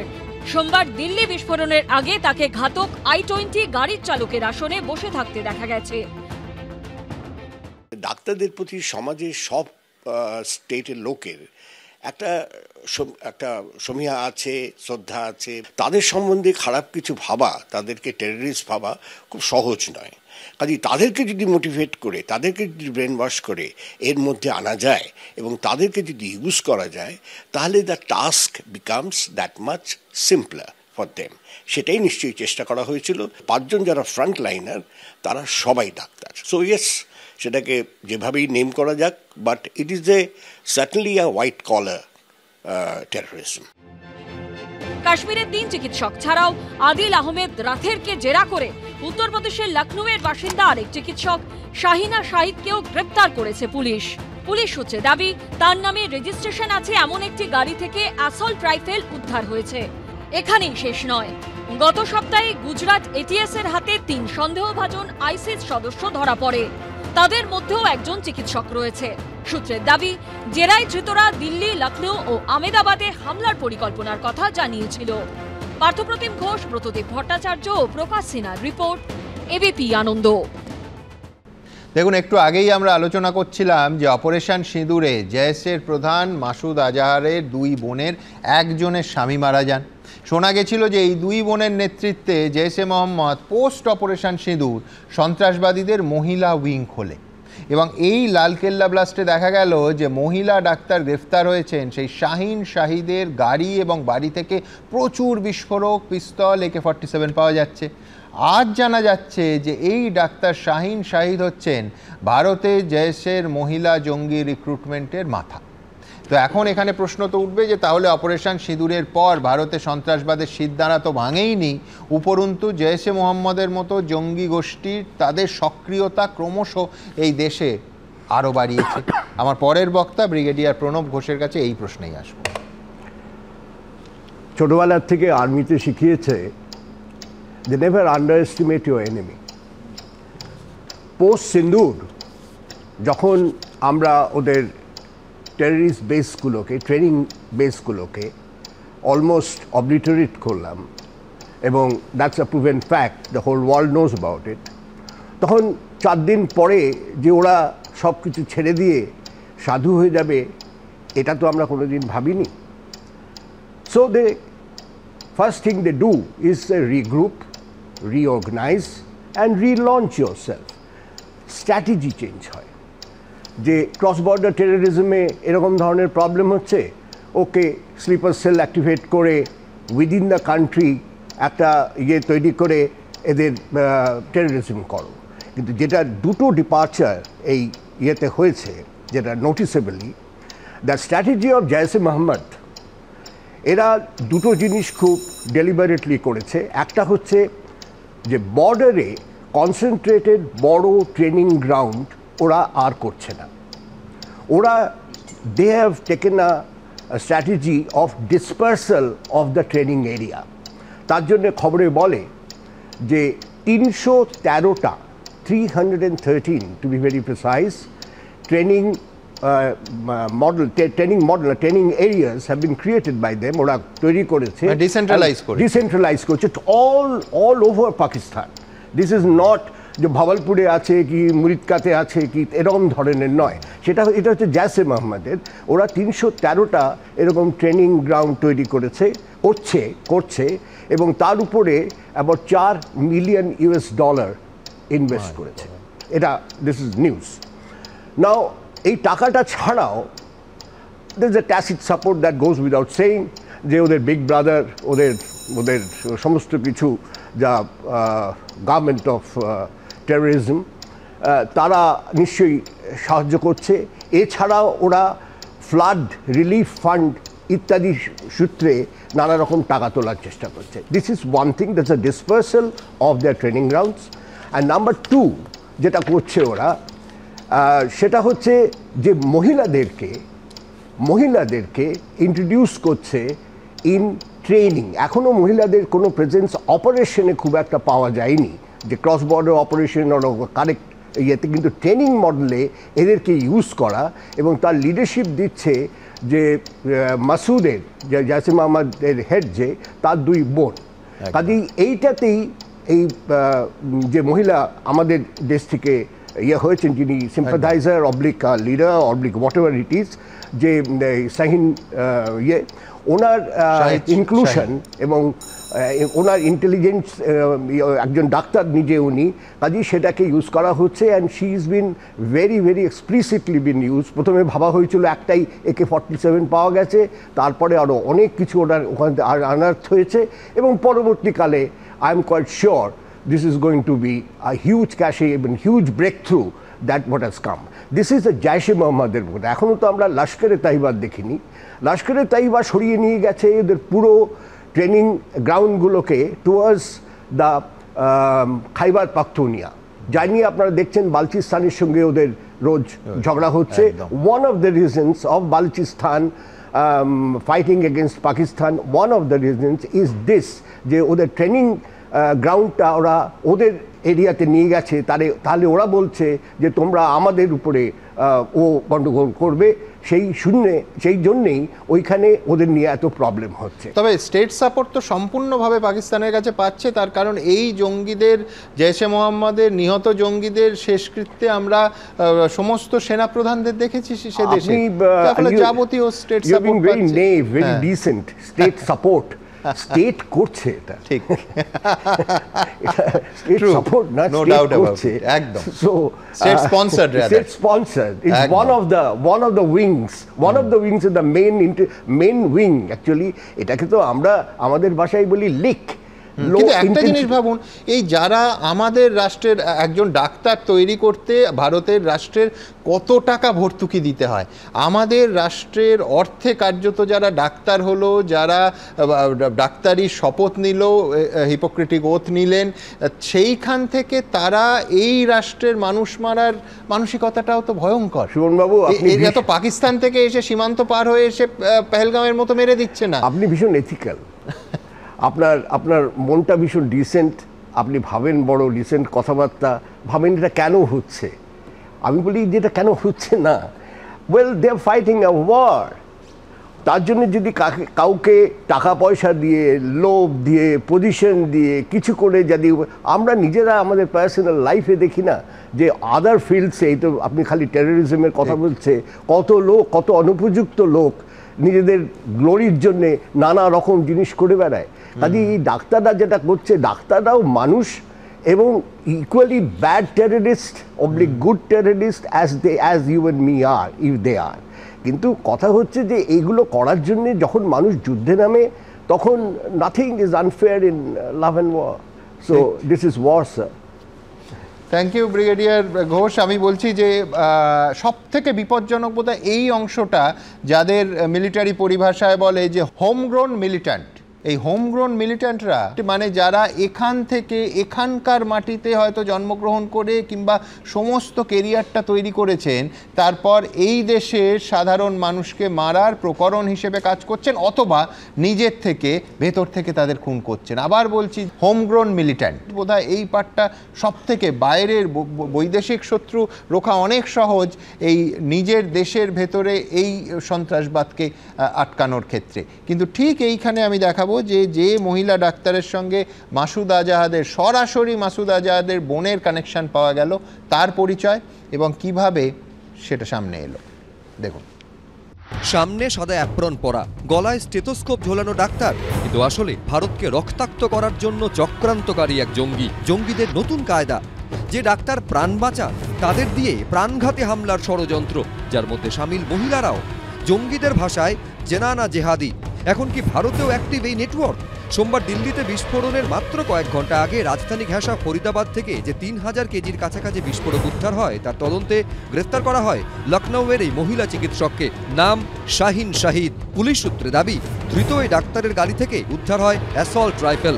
আর তারপরই সামনে আসে চমকে দেওয়ার মতন তথ্য। প্রশ্ন উঠছে, এই শাহিনী কি পাকিস্তানি জঙ্গি সংগঠন জৈশ ই মোহাম্মদের ভারতের মহিলা ব্রিগেডের অন্যতম মাথা? জৈশের মহিলা রিক্রুটমেন্ট সেলের অ্যাক্টিভ মেম্বার অ্যারেস্ট হয়েছে ডক্টর শাহিন শাহিদ। এবার কি তাহলে অ্যাক্টিভ ফিমেল রিক্রুটমেন্ট করার চেষ্টা করার টেরর ইউনিটগুলোর? ডেফিনেটলি করছে, তার কারণ যে ওরা এটাও জানে যে খুব সম্ভব females will be above suspicion. April মাসে পেহেলগাঁওয়ে জঙ্গি হামলার বদলা নিতে ভারতীয় সেনা অপারেশন সিঁদুর চালিয়েছিল, তাতে জৈশ-ই মোহাম্মদের কোমর ভেঙে দেওয়া হয়। সেই অভিযানে মৃত্যু হয় মাসুদ আজহারের পারিবারিক একাধিক সদস্যের, গোয়েন্দা সূত্রে দাবি। এরপরই ভারতের বিরুদ্ধে বদলা নিতে মহিলা ব্রিগেড তৈরির ঘোষণা করে জৈশ। নতুন এই মহিলা ব্রিগেডের নাম দেওয়া হয় জামাতুল মোমিনাত। তার দায়িত্ব দেওয়া হয় মাসুদ আজহারের বোন সাদিয়াকে। অভিযোগ, ভারতে মহিলা জঙ্গি ব্রিগেডের দায়িত্বে ছিল উত্তরপ্রদেশের চিকিৎসক শাহিন। ডাক্তার যদি কোনো জায়গায় যায় লোকে রেসপেক্ট করে, নাম্বার 1। নাম্বার 2, ডাক্তারদের গাড়ি খুব একটা চেক হয় না, কারণ এইটাকেই টেরোরিস্টরা ইউজ করছে। কিছু বেনিফিট পায় মহিলা উইংয়ের। সুতরাং এই জৈশ এটাকে প্রথম কাশ্মীরে শুরু করলো এরা এই মহিলাদের নিয়ে নিজে রিক্রুট করার জন্য। জৈশ-ই মোহাম্মদের মহিলা জঙ্গি ব্রিগেডের মাথায় মাসুদ আজহারের যে বোন আছে তার স্বামী ইউসুফ আজহার ছিল কান্দাহার বিমান অপহরণের মাস্টারমাইন্ড। যাত্রী বোঝায় এই বিমানের বিনিময়ে জঙ্গি মাসুদ আজহারকে ভারতের জেল থেকে ছাড়িয়ে নিয়ে গেছিল জঙ্গিরা। অপারেশন সিঁদুরে সাদিয়ার স্বামী অর্থাৎ মাসুদ আজহারের ভগ্নিপতি ইউসুফের মৃত্যু হয়। তাই প্রশ্ন উঠছে, অপারেশন সিঁদুরের বদলা নিতেই কি বিস্ফোরণ? যখন এই অপারেশন সিন্দুর হলো তাতে জানা যাচ্ছে যে 12 কিংবা 14 জন মাসুদ আজহারের যারা একান্তভাবে মানে পরিবারের তারা মারা গেছে। তার কয়েকদিন পরেই পাবলিক করে যে আমি টেরর ট্রেনিং আমরা করছি, আমাদের আরো বেশি তৎপর থাকতে হবে, আরো বেশি জোরালো হতে হবে। এর আগেও ভারতের বুকে বারবার সন্ত্রাসের ক্ষত এঁকেছে জৈশ-ই মোহাম্মদ। 2001 সালে সংসদ ভবনে জঙ্গি হামলায় 14 জনের মৃত্যু হয়। সেই বছরই জম্মু কাশ্মীর বিধানসভার বাইরে বিস্ফোরণে মৃত্যু হয় 38 জনের। 2016 সালে উরিতে সেনা ঘাঁটিতে হামলায় মৃত্যু হয় 19 জনের। পাঠানকোট বায়ুসেনা ঘাঁটিতে হামলায় মৃত্যু হয় 8 জনের। পুলওয়ামায় সেনা কনভয়ে হামলায় 40 জন জওয়ানের মৃত্যু হয়। পেহেলগাঁওয়ে জঙ্গি হামলায় 26 জন নিরীহ ভারতীয়র মৃত্যু হয়। আর এসবের নেপথ্যে একটাই জঙ্গি গোষ্ঠী, মৌলানা মাসুদ আজহারের জৈশ-ই মোহাম্মদ। এবার ফের সেই মাসুদই কি রাজধানীকে রক্তাক্ত করলো? ময়ূখ ঠাকুর চক্রবর্তী, হিন্দোল দে, প্রকাশ সিনহা, এবিপি আনন্দ। দেখুন, আমরা বিশ্বাস করি যে অপারেশন সিঁদুর নিঃসন্দেহে ভারতীয় সেনার বীরত্ব এবং শৌর্যের প্রতীক। কিন্তু এর পাশাপাশি ইতিহাসে এটাও থেকে যাবে যে পেহেলগাঁওয়ে গোয়েন্দা ব্যর্থতার জন্যই 26 জন নিরীহ মানুষের প্রাণ চলে গেছিল। যেদিন সকালে তিনটে রাজ্যের পুলিশ যৌথ অপারেশন চালিয়ে ফরিদাবাদ থেকে প্রায় 3000 কিলো বিস্ফোরক আর আগ্নেয়াস্ত্র উদ্ধার করলো, সেই মডিউলেরই একজন সেই ফরিদাবাদের বিস্ফোরক নিয়েই 30 কিলোমিটার দূরে দিল্লির লালকেল্লায় এসে বিস্ফোরণ ঘটিয়ে গেল। এটা তো স্পষ্ট গোয়েন্দা ব্যর্থতা। এবং কোথাও কোনো শাসক বিরোধী রাজনৈতিক লড়াই এ রাজ্যে আমরা যেরকম দেখি সেরকম নেই, সমন্বয়ের কোনো অভাব থাকার কথা নয়। কাশ্মীর পুলিশ এবং দিল্লি পুলিশ অমিত শাহের অধীনে, আর হরিয়ানা আর উত্তরপ্রদেশে বিজেপির সরকার। তো এতগুলো ইঞ্জিন দিয়েও রেড করে স্পষ্ট ক্লু পেয়ে নাশকতা আটকানো গেল না কেন, সেই প্রশ্ন তো উঠবে। আমার পরের বক্তা অভ্রর কাছে সেটাই জানতে চাইব যে ও অন্তত গোয়েন্দা ব্যর্থতা কোথাও আছে এটা মানছে কিনা। সুমনদা, আগের বক্তা ব্রিগেডিয়ার ঘোষবাবু উনি একটা খুব সুন্দর কথা বলেছেন। উনি বলেছেন দিস ইজ ওয়ার। তো উনিও যথেষ্ট একজন সজ্জন ব্যক্তি, উনি ওয়ার বলেছেন। এটা জেহাদ দাদা। আর জেহাদের যদি আমি অক্সফোর্ড ডিকশনারির ডেফিনেশন বার করি, বলছে a holy war undertaken by Muslims against unbelievers. যারা ইসলামিক নয় তাদের বিরুদ্ধে যুদ্ধের নাম হচ্ছে জেহাদ। বিধর্মিক হত্যার জেহাদ, কিন্তু আটকাতে হবে তো তাদের। বলছি জেহাদ বলে আমি হাত গুটিয়ে বসে থাকবো? সুমনদা, বলতে দিন। আমি আজকে শুভময়দাকে খুব মিস করছি। শুভময়দা থাকলে আরো ভালো হতো, কারণ শুভময়দা হচ্ছে স্ট্যাটিস্টিশিয়ান। আমি ক্যামেরাম্যান যারা রয়েছেন তাকে বলবো যদি সম্ভব হয় একটু ফোকাস করুন। সেট থিওরি আমিও পড়েছি, আমি সেট থিওরি দিয়ে একটা জিনিস বোঝানোর চেষ্টা করছি, খুব সুন্দর জিনিস। আমি বলছি যদি এই লাল রঙের গোলটা দেখেন, এটা হচ্ছে ধরুন একটা সম্প্রদায়ের মানুষ, তার মধ্যে সাবসেট হচ্ছে এই হলুদ রঙের গোলটা। এই হলুদ রঙের গোলটা হচ্ছে ওই জেহাদিরা, ওই মুসলমান জিহাদিরা যারা মনে করে এইটা হচ্ছে যুদ্ধ এবং মানুষকে মারা হচ্ছে যুদ্ধের একটা পার্ট। আমি কখনোই বলছি না পুরো ইসলাম মানেই জেহাদি, কিন্তু জিহাদিরা যারা আছে, যতগুলো টেরোরিজম অ্যাটাক হচ্ছে সবাই কিন্তু একটা সম্প্রদায় থেকেই আসছে। এটা কিন্তু মুসলমান সম্প্রদায়কেও ভেবে দেখার বিষয় যে এভাবে যদি চলতে থাকে তাহলে সমাজ কোন দিকে যাচ্ছে। ছেড়ে দিন, কেন্দ্রে তো বিজেপির সরকার বাবা, বলবো না সুমনদা, কারণ আপনি তাহলে আটকাবেন। আমাকে একটু বলতে দিন প্লিজ। আমি বলছি বিশ্বনাথ স্যার তারা খুব দামি কথা বললেন। স্যার মাঝখানে বলার সময় বললেন ডক্টর হয়েইছে জঙ্গি হওয়ার জন্য। মানে ভাবুন এই মানসিকতাটা কতটা ইনগ্রেন্ড যে আমি যুদ্ধ লড়বো, আমি মানুষ মারবো, তাই আমি ডাক্তার হচ্ছি। এটা আমি বলছি না, আমি তো ভারতীয় জনতা পার্টির মুখপাত্র। এটা বলছে পশ্চিমবাংলার একজন সর্বশ্রেষ্ঠ বিশ্লেষক বিশ্বনাথ স্যার। তাহলে দর্শক বন্ধুরা আপনারা ভাবুন। আর সত্যি আমাদের অনেকেই তো রাজনীতি করে পয়সা কামানোর জন্য। আচ্ছা ঠিক আছে, এবার আমাদের ইঞ্জিন নিয়ে কথা হলো। আমি যুক্তির খাতিরে ধরেই নিচ্ছি আমাদের সব কটা ইঞ্জিন খারাপ, ছেড়ে দিন। আমরা তো ব্যর্থতার জন্যই তো লাস্ট 6 মাসে 22টা টেরর অ্যাটাক আটকানো হয়েছে, ফয়েল করা হয়েছে, 100 জন প্লাস টেররিস্টকে অ্যারেস্ট করা হয়েছে এবং 30 জন প্লাস টেররিস্টকে মেরে দেওয়া হয়েছে। আমরা তো ব্যর্থ, আমরা সত্যিই ব্যর্থ। কিন্তু যারা ব্যর্থ নয় তাদেরকে ওই যে 11টা-12টা মানুষের রক্তে রাজপথটা ভিজলো রাজধানীর, সেটাকে বলো, তাদের বোঝাতে পারবে যে আমি গত 1 বছর ধরে 10টা অ্যাটাক আটকেছি। সুমনদা, যেটা খারাপ হয়েছে, যেটা দুঃখজনক, আমি কখনো সেটা নিয়ে কোনো কথা বলবো না। আমি অন্য কথা বলছি, আমাকে কাইন্ডলি একটু বলতে দিন। কিন্তু আমরা তো সব খারাপ বুঝে গেলাম, কিন্তু ইউপিএ 1 এবং ইউপিএ 2 এর আমলে 45টার উপরে মেজর টেরর অ্যাটাক, আর ছোটখাটো অ্যাটাকগুলো যদি ধরেন 7000-এর উপর সংখ্যাটা যায়, 1100 জনের উপরে মানুষ মারা গেছে। তখন প্রশ্ন করে কি তোলা হয়নি যে কি অ্যাকশন হয়েছে? তখন তার মানে ইন্টেলিজেন্স কিছু ছিলই না, এটা ধরে নিতে হয়। তখন তো শুধু সংবাদ মাধ্যম না, তোমরাও তুলেছো এবং সঠিকভাবে তুলেছো। আমি তো ভালো বলছি, আমি খারাপ কথা বলছি না। তুমি খারাপও বলো, একদম খারাপ কথা বলবো না। আমাদের ইঞ্জিন নেই, আমাদের গরুর গাড়ি, আমি যাদের ইঞ্জিন আছে তাদেরকে নিয়ে কথা বলছি। আমি বলছি 26-11 অ্যাটাকের পরে ইউপিএ সরকার মহান কাজ করেছিল। যারা যুদ্ধ লড়ছে, যারা জেহাদ করছে, তাদেরকে আমার উত্তর কি?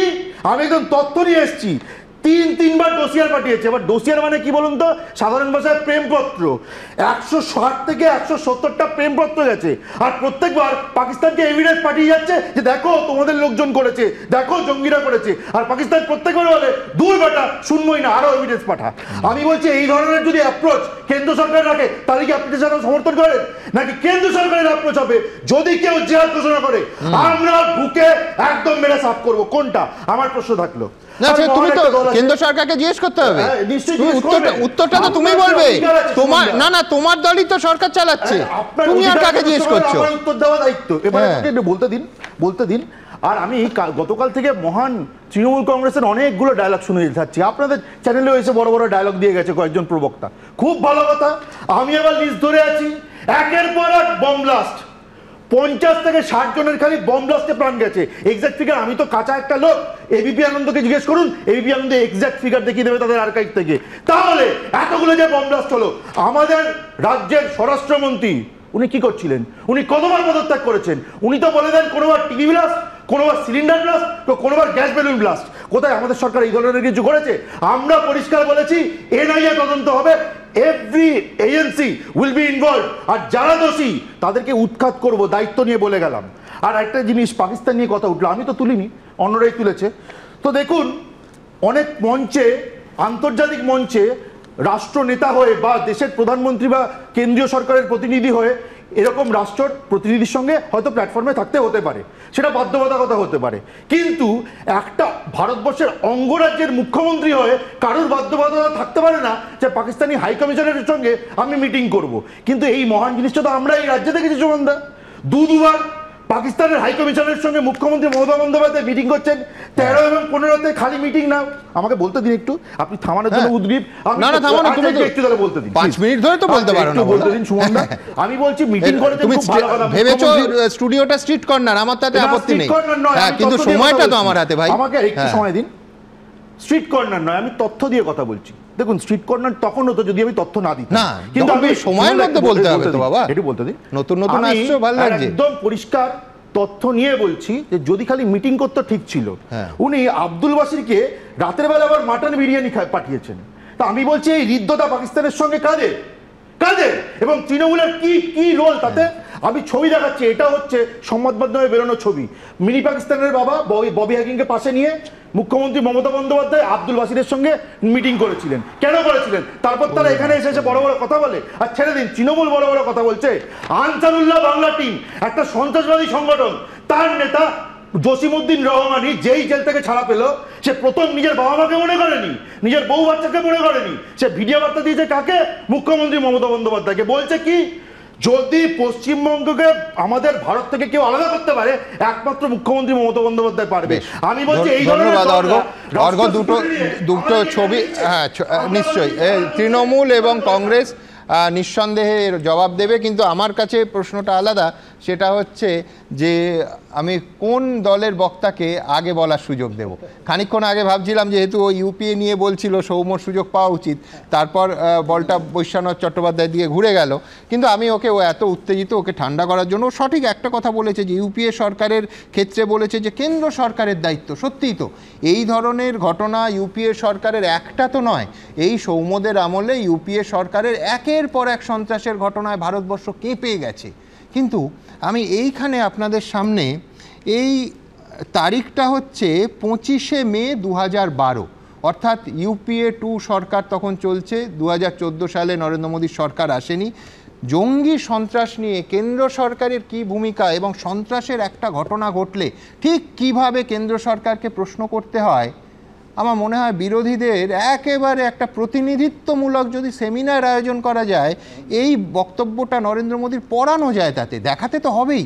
সুতরাং দেখুন যে নরেন্দ্র মোদী যখন বিরোধিতায় ছিলেন এবং সঠিকভাবে এই ধরনের ঘটনা ঘটলে কেন্দ্র সরকারকে ঠিক কী প্রশ্নগুলো করতেন। আবার তারিখটা একটু মনে করিয়ে দিই, 25শে মে 2012।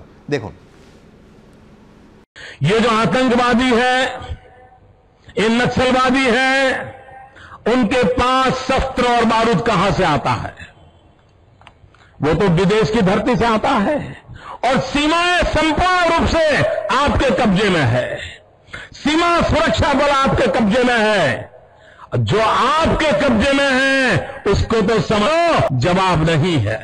मैंने उनको दूसरा सवाल पूछा, हमने कहा आतंकवादियों के पास धन आता है, हवाले से आता है, पूरा मनी ट्रांजैक्शन का कारोबार भारत सरकार के कब्जे में है, आरबीआई के अंडर में है, बैंकों के माध्यम से होता है।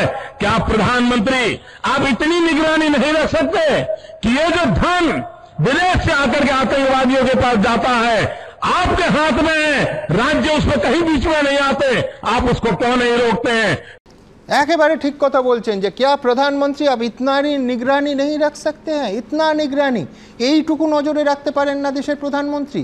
আমি বলছি বিরোধীরা অবশ্য এই কথা বলেননি, কিন্তু আমাদের এই রাজ্যের বিরোধীরা আরেক ধাপ এগিয়ে গেছেন। আমার পরের বক্তা যেহেতু তৃণমূল থেকে, দেখুন আমি মনে করিয়ে দেবো, গতকাল এই অনুষ্ঠান যারা দেখেছেন তারা দেখেছেন এই অনুষ্ঠানেই কল্যাণ বন্দ্যোপাধ্যায় দাবি করেছিলেন যে কেন্দ্রীয় স্বরাষ্ট্রমন্ত্রীকে পদত্যাগ করতে হবে। আজ তৃণমূল সাংসদ মহুয়া মৈত্র প্রধানমন্ত্রিত্ব ছেড়ে নিশ্চয়ই অন্য কোনো পেশা বেছে নেওয়ার পরামর্শ দিয়েছেন। দেখুন, নানা জাগতিক বিষয়ে কল্যাণ বন্দ্যোপাধ্যায় এবং মহুয়া মৈত্রের ঝগড়া থাকলেও এই একটা বিষয় অন্তত ঝগড়া নেই বলেই মনে হচ্ছে। কিন্তু প্রশ্ন হচ্ছে, এই রাজ্যে যখন জামাতের কল্যাণে খাগড়াগড় বিস্ফোরণ হয়েছিল, কোন কোন পদ থেকে কতজন পদত্যাগ করেছিলেন? রাজনীতিবিদদের কথা একেবারে বাদ দিন, কোন বড় পুলিশ কর্তা তার পদ থেকে সরে গেছিলেন, অথবা কোন বড় পুলিশ কর্তাকে তার পদ থেকে সরানো হয়েছিল? একটাও মনে পড়ছে না, একটাও উদাহরণ দেওয়া যাচ্ছে না। এমনকি প্রথমে সিলিন্ডার ব্লাস্ট বলে চাপা দেওয়ার চেষ্টা করা হয়েছিল, ঠিক যেমন বকটুইতে 10 জন মানুষকে জীবন্ত জ্বালানোর ঘটনায় বলা হয়েছিল টেলিভিশন সেটে বিস্ফোরণ হয়েছে।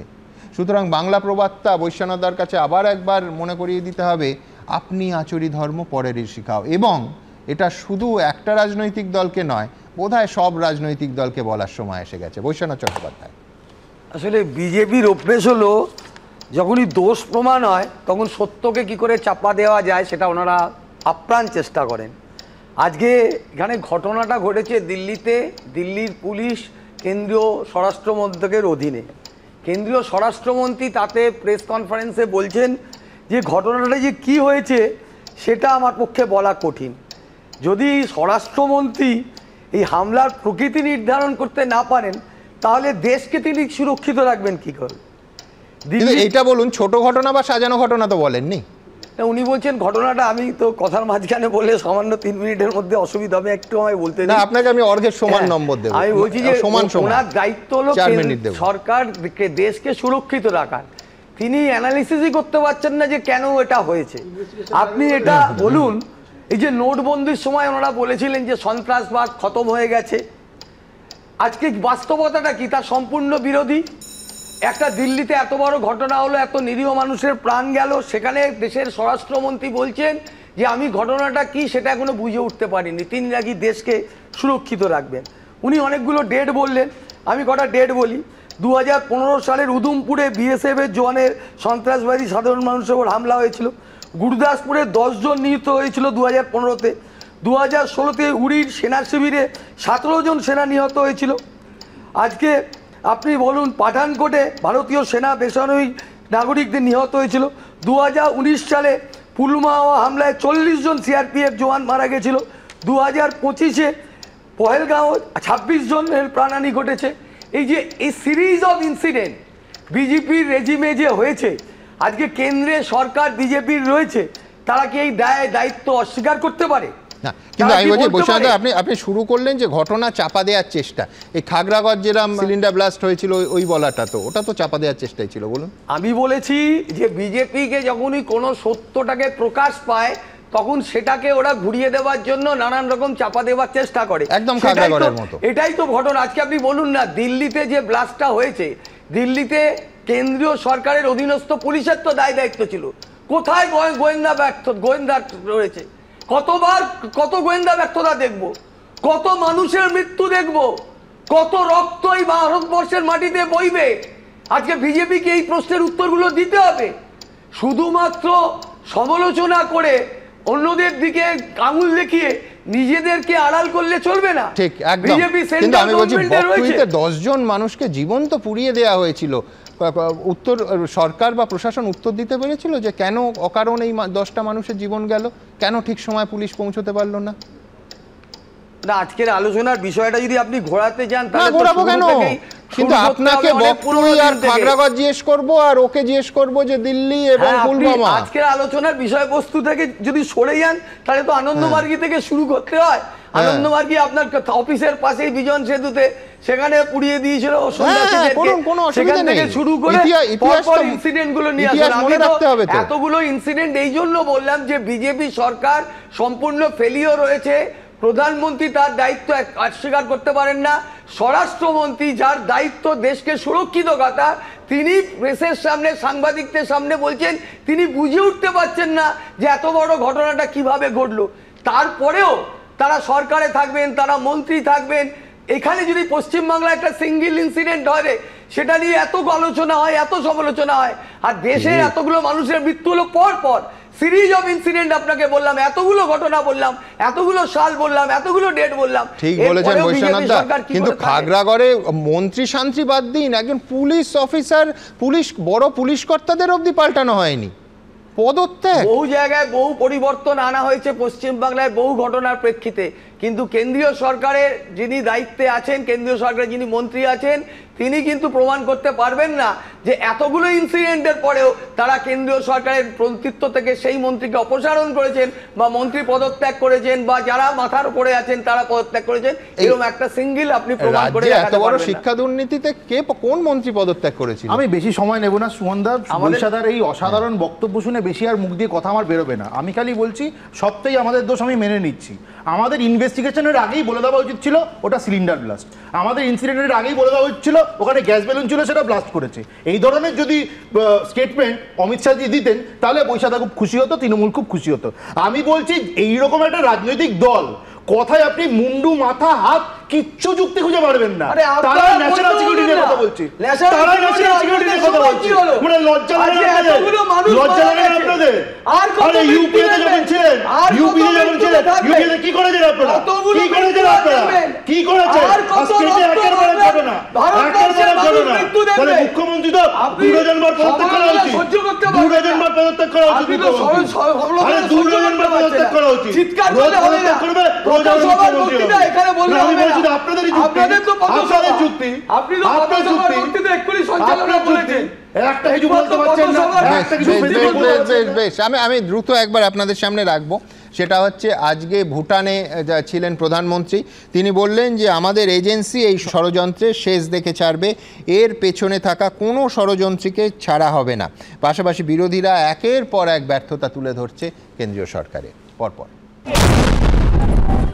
টার্গেট খাস রাজধানী, ঐতিহাসিক লালকেল্লার সামনে ভয়ঙ্কর বিস্ফোরণে ছিন্ন ভিন্ন হয়ে গেছে একের পর এক দেহ। এই প্রেক্ষাপটে ষড়যন্ত্রীদের বিরুদ্ধে হুঙ্কার ছাড়লেন প্রধানমন্ত্রী। जानकारियों के तार जोड़े जा रहे थे, हमारी एजेंसियां इस षड्यंत्र की तह तक जाएगी। इसके पीछे के षड्यंत्रकारियों को बख्शा नहीं जाएगा। All those responsible will be brought to justice. কিন্তু খাস রাজধানীর বুকে এত বড় বিস্ফোরণ ঘটল কি করে, প্রশ্ন তুলছে বিরোধীরা। প্রত্যেকবারই বলে যে এই পাকিস্তান আক্রমণ করলাম, সব উগ্রপন্থী ক্যাম্প ধ্বংস করে দিয়েছি। পুলওয়ামার সময় তাই হলো, তাহলে পহেলগাঁও হলো কি করে? আবার পহেলগাঁওয়ের পর অপারেশন সিন্দুর হলো, বলে এবার সব শেষ করে দিয়েছি। তারপরে আবার দিল্লি হলো। তাহলে কি শেষ করে সেটাও ভারতবর্ষের মানুষ জানতে পারে না, আবার বারবার কেন আক্রমণ হয় সেটাও ভারতবর্ষের মানুষ জানতে পারে না।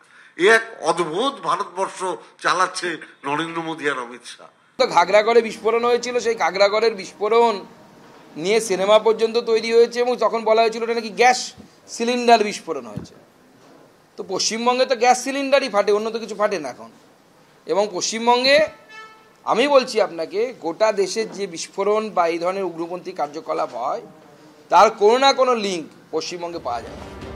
বিস্ফোরণের পর মঙ্গলবার এনআইএর ডিজি, আইবির ডিরেক্টর, দিল্লি পুলিশ কমিশনারের সঙ্গে উচ্চ পর্যায়ের বৈঠক করেন অমিত শাহ। ভার্চুয়ালি বৈঠকে যোগ দেন জম্মু কাশ্মীরের ডিজিপিও। বৈঠকের ছবি পোস্ট করে তিনি লেখেন, ঘটনার সঙ্গে জড়িত প্রত্যেক অপরাধীকে খুঁজে বার করার নির্দেশ দেওয়া হয়েছে। ঘটনায় জড়িত কেউ আমাদের এজেন্সির হাত থেকে বাঁচবে না। From this platform, I wish to assure my citizens that the country's leading investigative agencies are conducting a swift and thorough inquiry into the incident. The findings of the investigation will soon be made public. I want to formally assure the nation that those responsible for this tragedy will be brought to the justice and will not be spared under any circumstances. পাল্টা আক্রমণের সুরে বিরোধীরা বলছে, প্রতিবার জঙ্গি হামলার পর একই কথা বলে মোদী সরকার, তারপর আবার জঙ্গি হামলা হয়।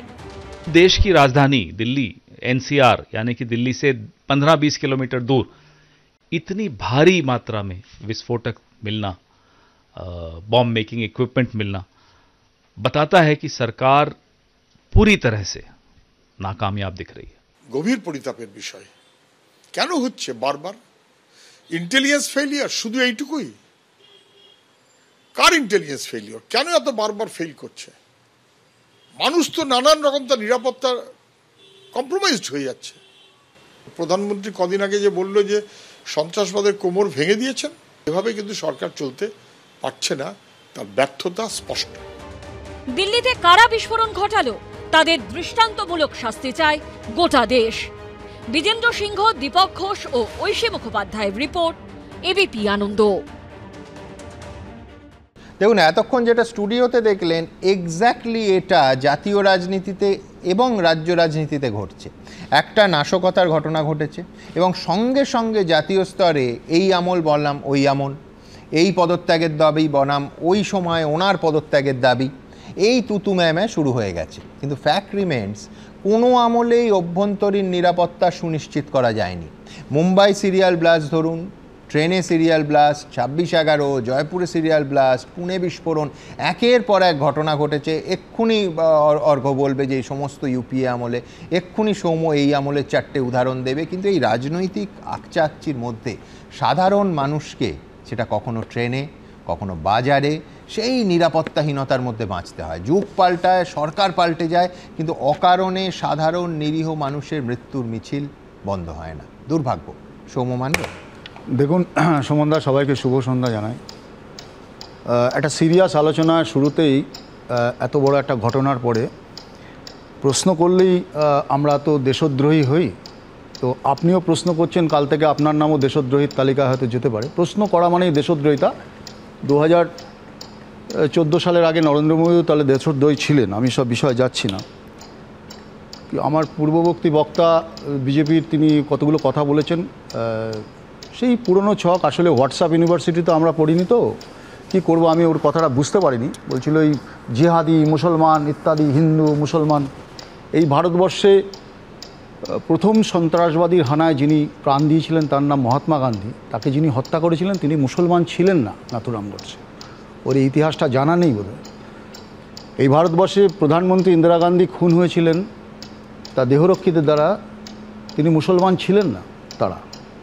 এই ভারতবর্ষে রাজীব গান্ধীকে খুন হতে হয়েছিল যাদের দ্বারা তারা মুসলমান ছিল না। হ্যাঁ, কিন্তু পরেরটা আর বললে না যে ইন্দিরা গান্ধী মৃত্যুর পর যে শিখ নিধন যোগ্যটা হয়েছিল, খুব খারাপ ঘটনা ঘটেছে, তার জন্য কংগ্রেস ক্ষমা চেয়েছে। শুনুন আমি বলে দিই। তারপরে বেয়ন সিং খুন হয়ে গেছে, যার হাতে তিনি গাড়ি বোমায় তিনি মুসলমান ছিল না। এই উপমহাদেশে একটার পর একটা ঘটনা ঘটেছে, এরকম বহু ঘটনা ঘটেছে। মুসলমানকে মেরেছে, হিন্দুরা হিন্দুদের মেরেছে, এরকম বহু ঘটনা হচ্ছে। আমি একটার পর একটা সিরিজের পর সিরিজ উদাহরণ দিয়ে যেতে পারি। এই যে ঘৃণার পার্থেনিয়ামের চাষ, এই চাষে একটা সম্প্রদায়কে যেভাবে কোণঠাসা করতে করতে তাদেরকে ইনসিকিওর করছে, আমাদের ভেবে দেখার প্রয়োজন আছে। একটু আগে বিশ্বনাথ দা বলছিলেন, এরা বলছিলেন, আমি কথাটার সঙ্গে একমত। আমি আপনার সাথে একটা বিষয় একমত হতে পারছি না, এই যে বলছিলেন না শিক্ষিত মানুষ, ডাক্তার, ইঞ্জিনিয়ার, তারা কি করে এই বিষয়টার মধ্যে যাচ্ছে। আমরা জানি ক্যাচ দেম ইয়ং বলে একটা কথা আছে, ওরা এই মডিউল নিচ্ছে। জৈশে মোহাম্মদ প্রথম যে জৈশে মোহাম্মদ পার্লামেন্টে অ্যাটাক করা, যাকে ফাঁসি দেওয়া হয়েছিল সেই সময়, আপনি বলুন তো আফজাল গুরুর এডুকেশনাল কোয়ালিফিকেশান যদি দেখেন, প্রথম বছরটা সে MBBS, তারপরের বছর পড়াশোনা করতে করতে দিল্লি ইউনিভার্সিটি প্রফেসর। ভুলে গেলে চলবে না, ওসামা বিন লাদেনকে দেখতে পীর বাবার মতো ছিল, সিভিল ইঞ্জিনিয়ার ছিল। একটার পর একটা ঘটনা। আমরা কোথাও কি খুব ক্যাজুয়াল হচ্ছি? শুধু জাতপাত ধর্ম নিয়ে আমরা কি ভারতবর্ষটাকে শুধু মনে করছি আজকে ঘিরে ফেলেছে সারা দেশটাকে? এই ভারতবর্ষে ইউপিএ সরকারের অনেক ভুল ত্রুটি দেখাতে পারেন, কিন্তু আপনারা যদি বারবার এই জিনিসটা দিয়ে একটা ন্যাশনাল সিকিউরিটি আর ইন্টেলিজেন্সকে এইভাবে প্রশ্নের মুখে ফেলি, কাউকে রেসপন্সিবিলিটি নিতে হবে দাদা। শুধু এই তরজা করে আর বড় বড় কথা বলে চলে গেলে হবে তো? কিন্তু 2008-এ পি চিদাম্বরমের এখনকার তুমি ইন্টারভিউটা দেখেছো যে ভারত যুদ্ধের জন্য এবং পাল্টা আক্রমণের জন্য প্রস্তুত ছিল, কিন্তু দলের একটা অংশের আপত্তিতে, নেতাদের আপত্তিতে সেই জিনিস সেই রাস্তায় যাওয়া যায়নি। কিন্তু পি চিদাম্বরম বলছে হতে পারে, কিন্তু আমি তারপরে এটাও তো ঠিক যে এই ভারতবর্ষের স্বাধীনতার পরে কোনোদিন হাক ডিপ্লোমেসি হয়নি। এটাও তো ঠিক যে বিনা নিমন্ত্রণে কেউ বিরিয়ানি খেতেও যায়নি কোনো প্রধানমন্ত্রী। এটাও তো ঠিক স্বাধীনতার 75 বছর পরেও একটা এত বড় একটা অ্যাটাক হয়ে গেল উড়ি, তারপরে ISI-কে ডেকে এনে যারা সব থেকে বেশি জৈশে মোহাম্মদদের তৈরি করেছে যে ISI, সেই ISI-কে ডেকে আপনি ভারতের মাটিতে ইনভেস্টিগেশন করার নামে নিয়ে এসেছিলেন। প্রশ্ন অনেক উঠতে পারে। আজকে শুধু এইসব কথা বলে এই যে পুলওয়ামা, পেহেলগাঁও, হ্যাঁ, লালকেল্লা, পাঠানকোট, একটার পর একটা আপনি বলবেন শুধু ব্লেম গেম। আজকে অনেক কথা বলা হচ্ছে। দেখুন পশ্চিমবঙ্গে এই একটু আগে বৈশ্বনাথ দা অনেকগুলো কথা বললেন। আপনি বলুন তো পশ্চিমবঙ্গে এতগুলো ঘটনা ঘটে, 4500 স্কোয়ার কিলোমিটার আমরা বর্ডার শেয়ার করি বাংলাদেশের সাথে। আমাদের বাংলাদেশ কি বন্ধু রাষ্ট্র আছে এখন? বাংলাদেশকে তাদের টেরোরিস্ট ল্যান্ড হিসেবে ব্যবহার করছে পাকিস্তান এবং চায়না। শুধু হাক ডিপ্লোমেসি, ডোকলাম আমাদের কাছে আছে নাকি? দুদিন আগেও চিকেন নেক নিয়ে বড় বড় কথা বলছে আমাদের সঙ্গে। আর এই রাজ্য থেকে যখন ইন্ট্রুডাররা ঢুকছে তখন আমরা ব্লেম গেম করছি। তৃণমূল কংগ্রেস আর বিজেপি প্রতিদিন লড়াই করছে, তাতে অনুপ্রবেশকারী আটকানো যাচ্ছে না। এটাই চলে। এই রাজ্যে কেন হচ্ছে না জানেন? কেন বড় ঘটনা ঘটতে চাইছে না? একটা দুটো ইনসিডেন্ট হচ্ছে, কিন্তু হচ্ছে না তার কারণ এটাকে সেফ ট্রানজিট করিডোর হিসেবে ইউজ করছে। পাকিস্তানের সঙ্গে যে বর্ডার আমরা শেয়ার করি সে বর্ডারটা ম্যাক্সিমামটাই প্রায় সুরক্ষিত, কিন্তু এখানে অনেক পারফোরেটেড বর্ডার আছে যে অঞ্চল দিয়ে ঢুকছে, মেরে চলে যাচ্ছে। আর ইন্টেলিজেন্স ফেলিওর আপনি বলছেন, তাহলে কাউকে না কাউকে তো বলতে হবে, কাউকে না কাউকে তো দায়িত্ব নিতে হবে। সেই সময় যদি নরেন্দ্র মোদী এবং বিজেপিরা কংগ্রেসকে যদি ব্লেম করতে পারে, তাহলে আজকে কেন আমরা দেশদ্রোহী হব বলুন? উত্তর দিতে হবে। আমাদের জানতে ইচ্ছে করছে যে একটা জাস্ট আমি ক্লোজ করে নিচ্ছি, যে চাণক্যর কাজ কি শুধু CA NRC বোঝানো মানুষকে, শুধু ভোটের ম্যানেজমেন্ট করা, একটা রাজ্যে সরকার ফেলা, একটা রাজ্যে সরকার করা? 300 কেজির RDX ঢুকছে, আমরা কি লুডো খেলছি আমাদের ইন্টেলিজেন্স? শুধু গল্প, শুধু হিন্দু আর মুসলমান। আমি বোধহয় আমার বক্তব্যে কংগ্রেসকে একবারও দেশদ্রোহী বলিনি, কিন্তু কি বলুন তো, এটা ওনার অবচেতনে চলছে, দেশদ্রোহী এরা কোনা রয়েছে ওনাদের মধ্যে, নিজেরাই 5 বার করে বললেন, তাহলে আমাদের দেশদ্রোহী বলছে, তাহলে আমাদের দেশদ্রোহী ওরা বলতে। আরে বলিনি তো ভাই, আপনি তো নিজে বলছেন ব্রিটিশের সঙ্গে থেকেছো ভাই, উত্তরটা শুনুন। ব্রিটিশের সঙ্গে থেকেছো। আমার বক্তব্য হচ্ছে আপনাদের আমলে হয়তো অনেকগুলো ঘটনা ঘটেছে, আমি ধরে নিচ্ছি যুক্তির খাতিরে সেটাও ইন্টেলিজেন্স ফেলিয়ার, কিন্তু আপনারা দাঁড়ান শেষ করতে দিন, কিন্তু আপনারা তার রিটালিয়েশনে কি করেছিলেন? প্রেমপত্র পাঠিয়েছিলেন। এইটা একটা দেশের নীতি, এইটা একটা দেশের কাজ, এইটা দেশকে ভেঙে টুকরো করেছিল ইন্দিরা গান্ধী। গভর্নমেন্টের রোল একটা দেশ কথা বলছে। আরে তুমি জানোই না কথা বলছে, পাকিস্তান ভেঙে টুকরো করেছিল ইন্দিরা গান্ধী। তোমার ইতিহাসই জানো না। পাটিল ফিমেল প্রমোশন হয়েছে জানোই না। 26/11 এর পরে পড়াশোনাই করে আসলে আছে। আরে নির্লজ্জ দল পাকিস্তানকে ভেঙে টুকরো করেছিল ইন্দিরা গান্ধী। তোমার ইতিহাসই জানা নেই। সব আপনারা জানেন, তুমি জানো না কিছু, আমরা কিছুই জানি না। এত কথা হচ্ছে 2019 সালে যখন পুলওয়ামার ঘটনা হয় তখন বিকেল 3:10 থেকে 6:30 পর্যন্ত এই বছর 7-7টা নরেন্দ্র মোদী জিম কর্বেটের শুটিং এ ব্যস্ত ছিল। কোন শুটিং এ ব্যস্ত ছিল? বাজে কথা। খবর নিয়ে এই সব শুটিং নিয়ে আপনারা ভালো জানেন। পিসিমনি সব জায়গায় শুটিং করছে, পিসিমনি তো সব জায়গায় শুটিং করছে। অতীত থেকে এবার আমায় বর্তমানে ফিরতে হবে। সেই বর্তমানে তার কারণ হচ্ছে এই ঘটনায় কোথাও কি আবার সেই বড় প্রশ্নটা গোয়েন্দা ব্যর্থতা, যুগের পর যুগ গোয়েন্দা ব্যর্থতা নিয়ে ঘটনা ঘটলেই তা নিয়ে বিতর্ক চলে। এই মুহূর্তে আজকের দিনে এই লালকেল্লা ব্লাস্টের পর গোয়েন্দা ব্যর্থতা কোথায় কোথায় আঙুল উঠছে দেখাবো।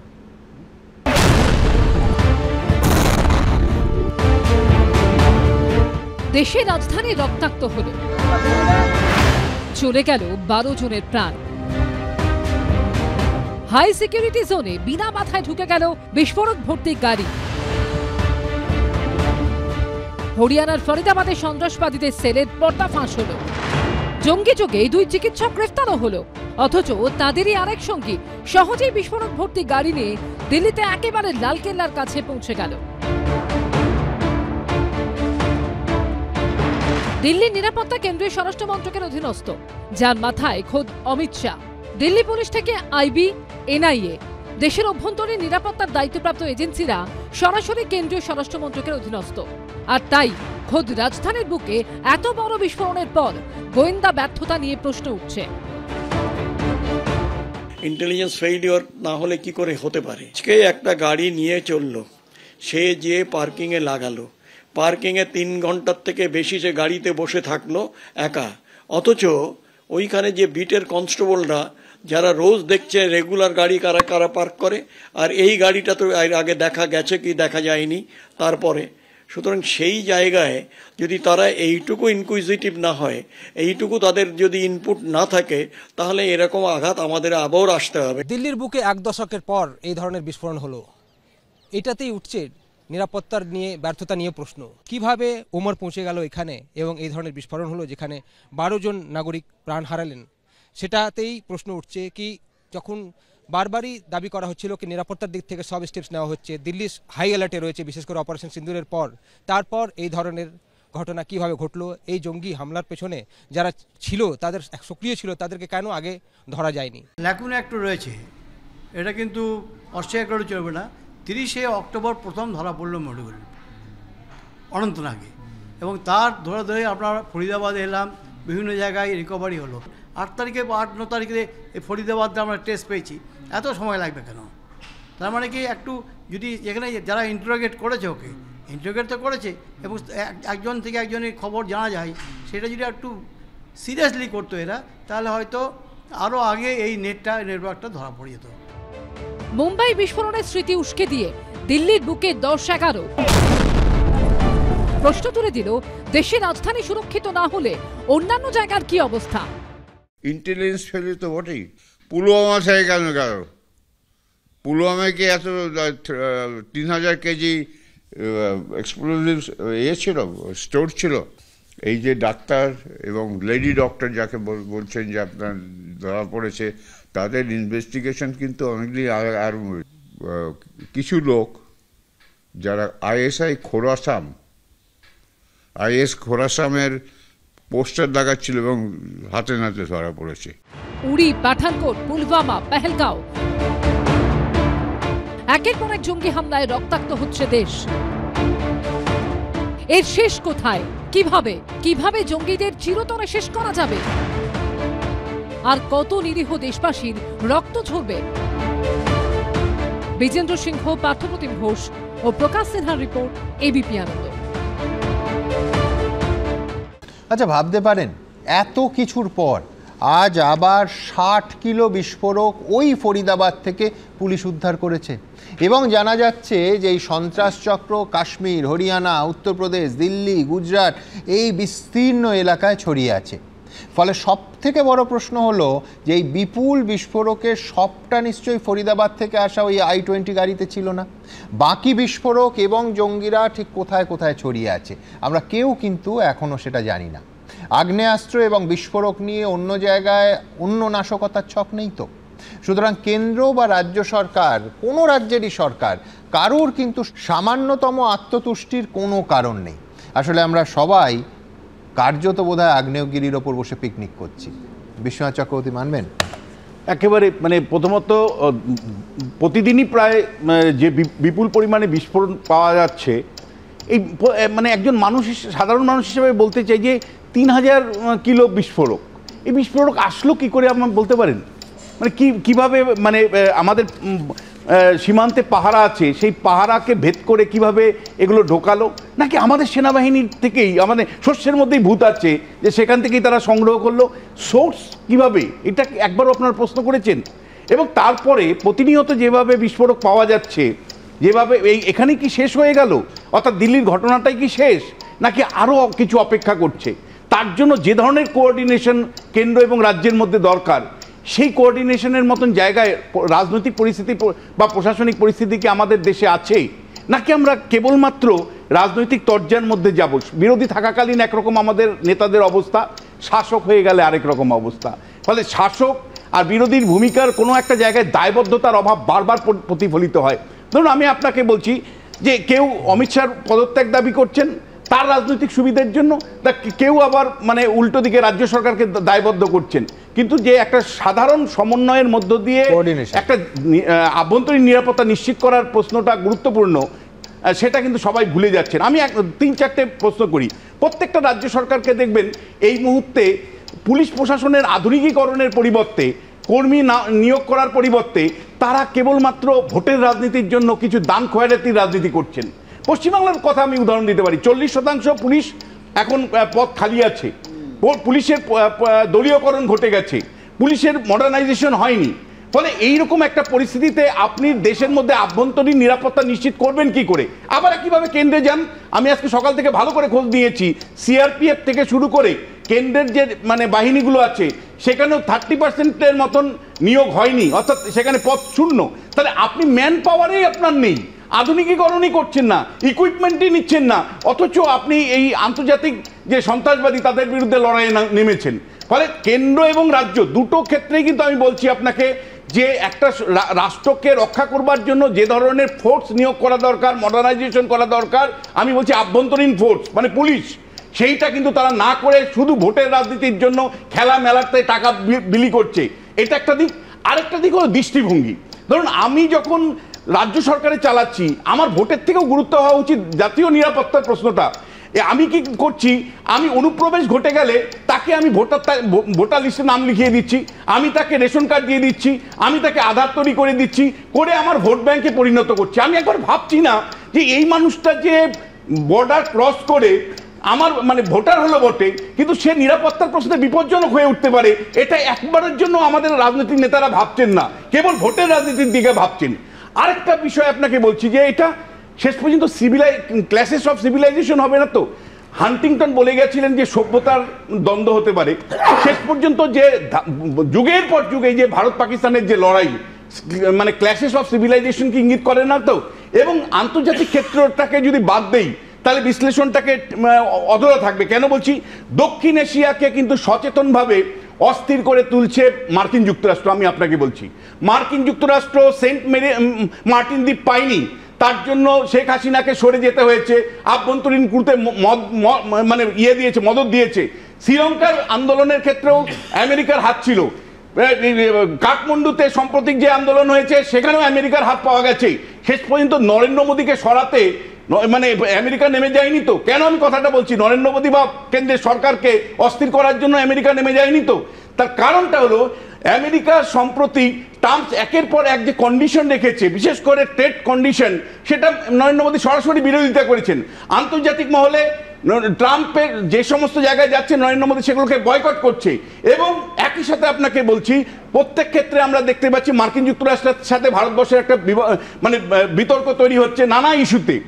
এবং ট্রাম্প যে দাবিটা করেছিল, যেই দাবিটা মেনে নিলে হয়তো উনি নোবেল পুরস্কার পেতেন, যে ভারত পাকিস্তানের অপারেশন সিঁদুরের সেই সন্ধি তিনি করিয়ে দিয়েছেন, এটা যেহেতু মানতে রাজি নয় ভারত সরকার এবং মানে নরেন্দ্র মোদী, তাই শেষ পর্যন্ত কিন্তু আপনি দেখবেন একটা বৈরিতাপূর্ণ সম্পর্ক তৈরি হয়েছে, যেটা শেষ মানে অস্থিরতা নিয়ে যাচ্ছে না তো। এবং আমি আর একই সাথে আপনাকে বলবো যে দেখুন, 4টে জায়গায় এই পুরো অপারেশনটা ধরা পড়েছে। একটা আহমেদাবাদে, হরিয়ানার ইয়েতে, এবং তারপরে হলো জম্মু কাশ্মীরের। 3টে লিঙ্ক আপনি খুঁজে পেলেন যখন, চতুর্থ লিঙ্কটা না পাওয়াটা কিন্তু গোয়েন্দাদের চূড়ান্ত ব্যর্থতা। কারণ তার আগে আপনার 3টা আইডেন্টিফাই করেছেন। একটা সাজুজ্য আছে, ফরিদাবাদ থেকে যে ট্রাক যাবে তার অতটুকু মানে গোয়েন্দা রিপোর্ট বা গোয়েন্দার তথ্য থাকা উচিত ছিল। এটা কমপ্লিটলি দিল্লির বুকে যে আঘাতটা হেনেছে, এটা কমপ্লিটলি একটা ফেইলিওর, গোয়েন্দাদের ফেইলিওর। এ নিয়ে আমার মনে হয় না বিতর্ক করার কোনো জায়গা আছে। স্বরাষ্ট্রমন্ত্রীও আমার মনে হয় না বিতর্ক করবে, যেটা আমাদের স্টুডিওতে হচ্ছে। এবং আমি একই সাথে আপনাকে পরিষ্কার করে বলতে চাই যে আলটিমেটলি কিন্তু আমরা যদি আভ্যন্তরীণ নিরাপত্তাটাকে নিশ্চিত না করি, মানে রাষ্ট্রের ভূমিকা আছে, রাজ্যগুলোর ভূমিকা আছে, একই সাথে নাগরিকদেরও ভূমিকা আছে। সুমনদা, নিরাপত্তা মনে রাখবেন, human security can be provide only human being. আমরা সোসাইটিতে যারা থাকি, কমিউনিটিতে থাকি, আমাদেরও একটা সার্ভিলেন্সের গুরুত্ব আছে। কারণ যে ধরনের অপারেশন, মোড অফ অপারেশন দেখছেন যে সোসাইটির মধ্যে ঢুকে যাচ্ছে, তাতে মানে বিভিন্ন সেলগুলো ওরা খুলছে, ফলে এই যে মডিউলগুলো খুলছে, মডিউলারগুলো খুলছে, এতে ডাক্তারির মতো মহান পেশাকে ব্যবহার করছে, শিক্ষকতার মতো মহান পেশাকে ব্যবহার করছে। ফলে সোসাইটিকে কিন্তু অনেক বেশি সজাগ থাকতে হবে। Community life is very important, কারণ তারাই শেষ পর্যন্ত রাষ্ট্রের সার্ভিলেন্সের একটা বড় ভূমিকা পালন করে। ব্রিগেডিয়ার দাস, আবার বলবো, এত কিছুর পর, এত আলোচনা, গোটা দেশ জুড়ে শিহরণ, তারপরে আজকে আবার 60 কিলো পাওয়া যাচ্ছে বিস্ফোরক ওই ফরিদাবাদ থেকে। অর্থাৎ বহু বিস্ফোরক নিঃসন্দেহে এই লোকটি যেরকম নিয়ে একটা থিওরি যে প্যানিক ড্রিভেন হয়ে গাড়ি নিয়ে চলে যাচ্ছিল, অনেক জায়গায় ছড়িয়ে দেওয়া হচ্ছে। এবার হোয়াট নেক্সট? মানে যে কোনো রাজ্য এবং অন্যান্য শহর তো একই রকমভাবে বিপদের মুখে দাঁড়িয়ে আছে আজকের দিনে। একই সাথে আমি জানতে চাইছি সেটা হলো এই বিস্ফোরকগুলো আসলো কোথার থেকে? ঠিক আছে, আমি দুটোই বলছি। দেখুন, আমাদের এইখানে যে কালকে যে বিস্ফোরকটা ব্যবহার করা হচ্ছে, এটাকে অ্যামোনিয়াম নাইট্রেট ফুয়েল অয়েল বলে এখন অবধি সন্দেহ করা যাচ্ছে, এবং আরডিএক্স না, প্লাস্টিক এক্সপ্লোজিভও না। এবং যেহেতু আমি জিনিসটা বলি, এই অ্যামোনিয়াম নাইট্রেট ফুয়েল অয়েল কিছুই না, ফার্টিলাইজার। এটা ইজি টু সিকিউর, মানে এমন না যে কিছুতেই পাওয়া যায় না, একটা কন্ট্রোল আছে, বাট সেই কন্ট্রোলটা easy to procure, not a very difficult option. মানে যেমন প্লাস্টিক এক্সপ্লোজিভ বা অন্যান্য কিছু খুঁজতে হলে আপনাকে অনেক সময় লাগবে, বাট টিএনটি পাওয়া যায় ইজিলি, কারণ ড্যামে ব্যবহার হয় এবং অ্যামোনিয়াম নাইট্রেট ফুয়েল অয়েল পাওয়া যায়, এবং এটার সাথে একটা ফুয়েল অয়েল মিক্স করা হয়, তাই জন্য ওটাই বলে। এবং এটা বহুবার ব্যবহার হয়েছে, বহু পৃথিবীতে বহু জায়গায়, মানে আজকের থেকে না, মানে আজকের থেকে 50 বছর আগেও ব্যবহার হয়েছে। এবং রিসেন্টলি একটা অ্যাক্সিডেন্ট হয় বেইরুটে, আপনি যদি মনে রাখেন, সেই সমস্ত ধ্বংস হয়ে গেল পুরো শহরটা প্রায়। এটা অ্যামোনিয়াম নাইট্রেটে স্টেবল এবং সস্তা। এইটা আপনি কিভাবে আটকাবেন? এবং আরেকটা কথা বলি, অনেক বছর আগে, প্রায় 9 বছর আগে আপনার সঙ্গে একটা প্রোগ্রাম করেছিলাম, তাতে আমি বলেছিলাম যে আজকালকার দিনে বিস্ফোরক যেগুলো, সেগুলো আমাদের গড়িয়াহাট মার্কেটে পাওয়া যায়। এবং আপনিও বেশ আতঙ্কিত হয়েছিলেন শুনে, কারণ ইম্প্রোভাইজ, এটা আমার ডিপার্টমেন্ট, ইম্প্রোভাইজ আমরা যেগুলো বিস্ফোরক ব্যবহার করি শত্রুকে মারবার জন্য, সেগুলো অর্ডিন্যান্স আইটেম, গ্রেনেড বা এক্সপ্লোসিভস, টিএনটি। আর ওরা যেগুলো বিস্ফোরক ব্যবহার করছে তাতে থাকে ডিটোনেটর, তাতে থাকে টাইমার আর এক্সপ্লোসিভ। সব থেকে কমন এক্সপ্লোসিভ যেটা আমরা 70 দশকে দেখতাম, মলোটভ ককটেল, যে পেট্রোল আর একটা ইঞ্জিন অয়েলের একটা কম্বিনেশন। এইবার এই বিস্ফোরকগুলো সাধারণ বাজার থেকে প্রকিওর করা যায়, যেমন এই যে রাইসিন পয়জনটা প্রকিওর করা যায়, সেই বিস্ফোরকগুলো আপনারা কিভাবে আটকাবেন? It's very difficult task. একটু চিন্তা করুন, যেই মানুষগুলো কাজ করছে তাদেরও মানে মানে জাস্ট বললে হবে না, একটা সলিউশন দিতে হবে যে কিভাবে ওইটাকে আটকানো যাবে।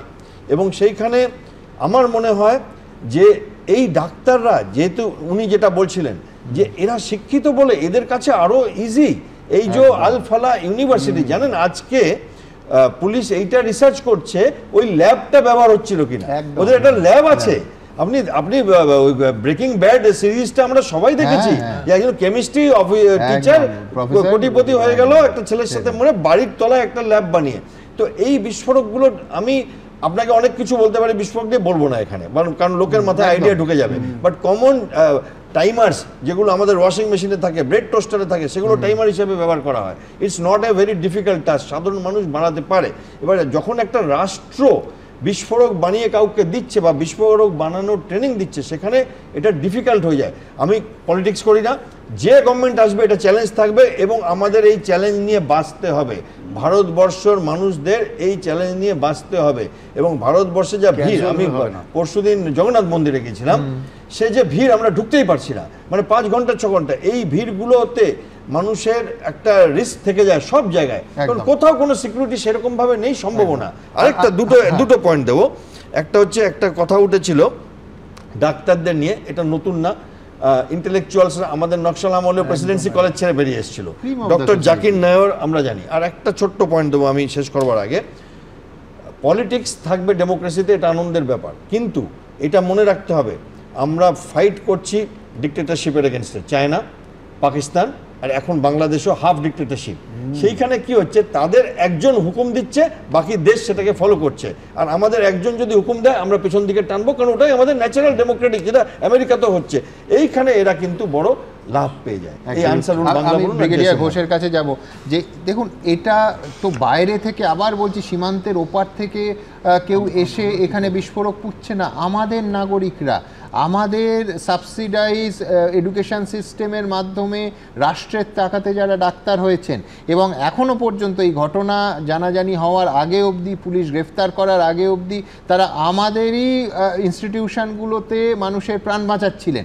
এবার কি করে আপনি আইডেন্টিফাই করবেন এবং ডিটেক্ট করবেন? এটা তো মানে কোথাও একটা আমাদের প্রত্যেকের আয়নার সামনে দাঁড়ানোর, মানে আমরা দোষারোপ করতেই পারি, কিন্তু আমি বলছি সমাজের এই শ্রেণীটা যদি সরাসরি সন্ত্রাস এবং মানুষ মারার ক্ষেত্রে যুক্ত হয়ে যায়, তাহলে তো মানে খুবই খুবই আশঙ্কার সেটা।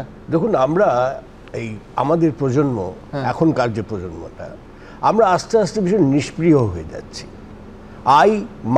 Myself, we just confine ourself to that, আর কিছু নেই, আমার বাইরে আমি কিছু জানি না। আমাদের কোনো সামাজিক দায়িত্ব বলে, ইনক্লুডিং কাগজ ফেলা, প্লাস্টিক সরানো ইত্যাদি বলে কিচ্ছু নেই। কাজেই আমরা যদি, যেটা বিশ্বনাথবাবু বললেন, আমরা যদি কমিউনিটি যদি এটাকে একটা রেসপন্সিবিলিটি, ন্যাশনাল রেসপন্সিবিলিটি না নেয়, তাহলে পরে পুলিশ, মিলিটারি ইত্যাদি ইত্যাদি, গোয়েন্দা সব মিলিয়ে 140 কোটি লোক, কাশ্মীর থেকে কন্যাকুমারী, গুজরাট থেকে নাগাল্যান্ড, এই একটা স্প্যানে সমস্ত কিছু ডিটেক্ট করা is just impossible. The community, we ourselves, the citizens of the country যারা আমরা আছি, আমাদের এটা একটা বিরাট রেসপন্সিবিলিটি। আমরা জানি যে আমাদের পাশের বাড়িতে কে এসছেন, অথবা জানার চেষ্টা করা উচিত যে কে এসছেন, সে কে, আমরা সমস্ত কিছু জানি। বলে আরে ঠিক আছে, আমি তো আমার তো কিছু করছে না, ওরা তো বেশ আছে। কিন্তু এইগুলো যদি আমরা রিপোর্ট না করি, এগুলো যদি আমরা সিরিয়াসলি না নিই, তাহলে পরে there will be problem, এরকম স্পোরেডিক্যালি এগুলো হবে। আমি সেটা আরেকটা জিনিস একটু অ্যাড করতে চাই, সেটা হচ্ছে যেটা দেবাশিস বললেন, যে সস থেকে, এই গভর্নমেন্ট থেকে এই অ্যামোনিয়াম নাইট্রেট জাতীয় যে জিনিসগুলোতে এক্সপ্লোসিভ হতে পারে তৈরি করা, সেগুলোর প্রোডাকশনের উপরে হিউজ অ্যামাউন্ট অফ নজরদারি আনতে হবে, এবং লাইসেন্স দেওয়া থেকে আরম্ভ করে তার প্রোডাকশন এবং তার যে এগুলো দেওয়া, মানে এগুলো ডিস্ট্রিবিউশন, এই ক্ষেত্রে permit absolutely very very strong. তারপর যদি ক্ল্যান্ডেস্টাইনলি কেউ করে, যদি কেউ চোরাগুপ্তি এগুলো করে, তাহলে সেগুলো ধরা পুলিশের কাজ নয়। কিন্তু এইখানে যদি আমরা, যেমন প্লাস্টিক আমরা করি না, যে প্লাস্টিক যদি বন্ধ করে দেওয়া হয় প্রোডাকশন, তাহলে পরে এই প্লাস্টিকটা ইউজ হবে না। কিন্তু সেগুলো ডক্টর মিত্র তিনজনই বলছেন কমিউনিটির দায়িত্বের কথা, কোনো সন্দেহ নেই কমিউনিটির দায়িত্ব আছে এবং বড় ভূমিকা আছে, কিন্তু পাশাপাশি রাষ্ট্রের ভূমিকা।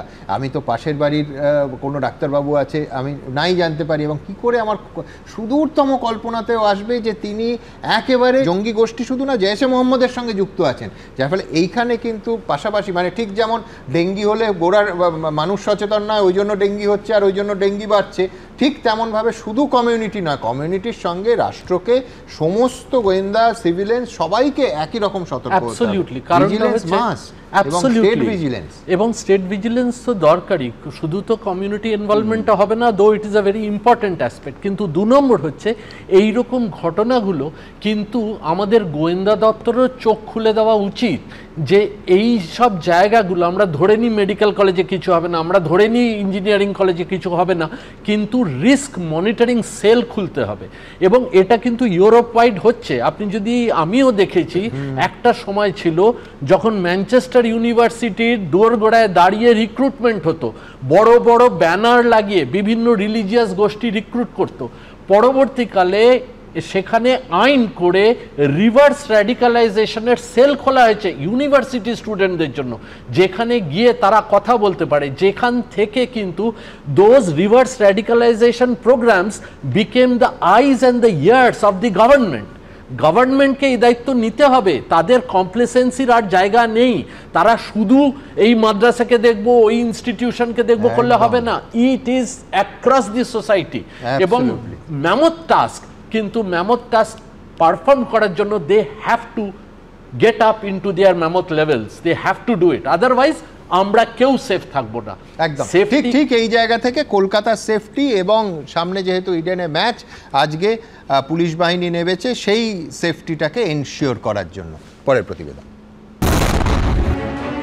বিভৎস শব্দে কেঁপে উঠল মাটি, নিমেষে বদলে গেল ছবিটা। রাজধানীর প্রাণকেন্দ্র ভিজল রক্তে। প্রশ্নের মুখে দেশের দিল্লির নিরাপত্তা ব্যবস্থা।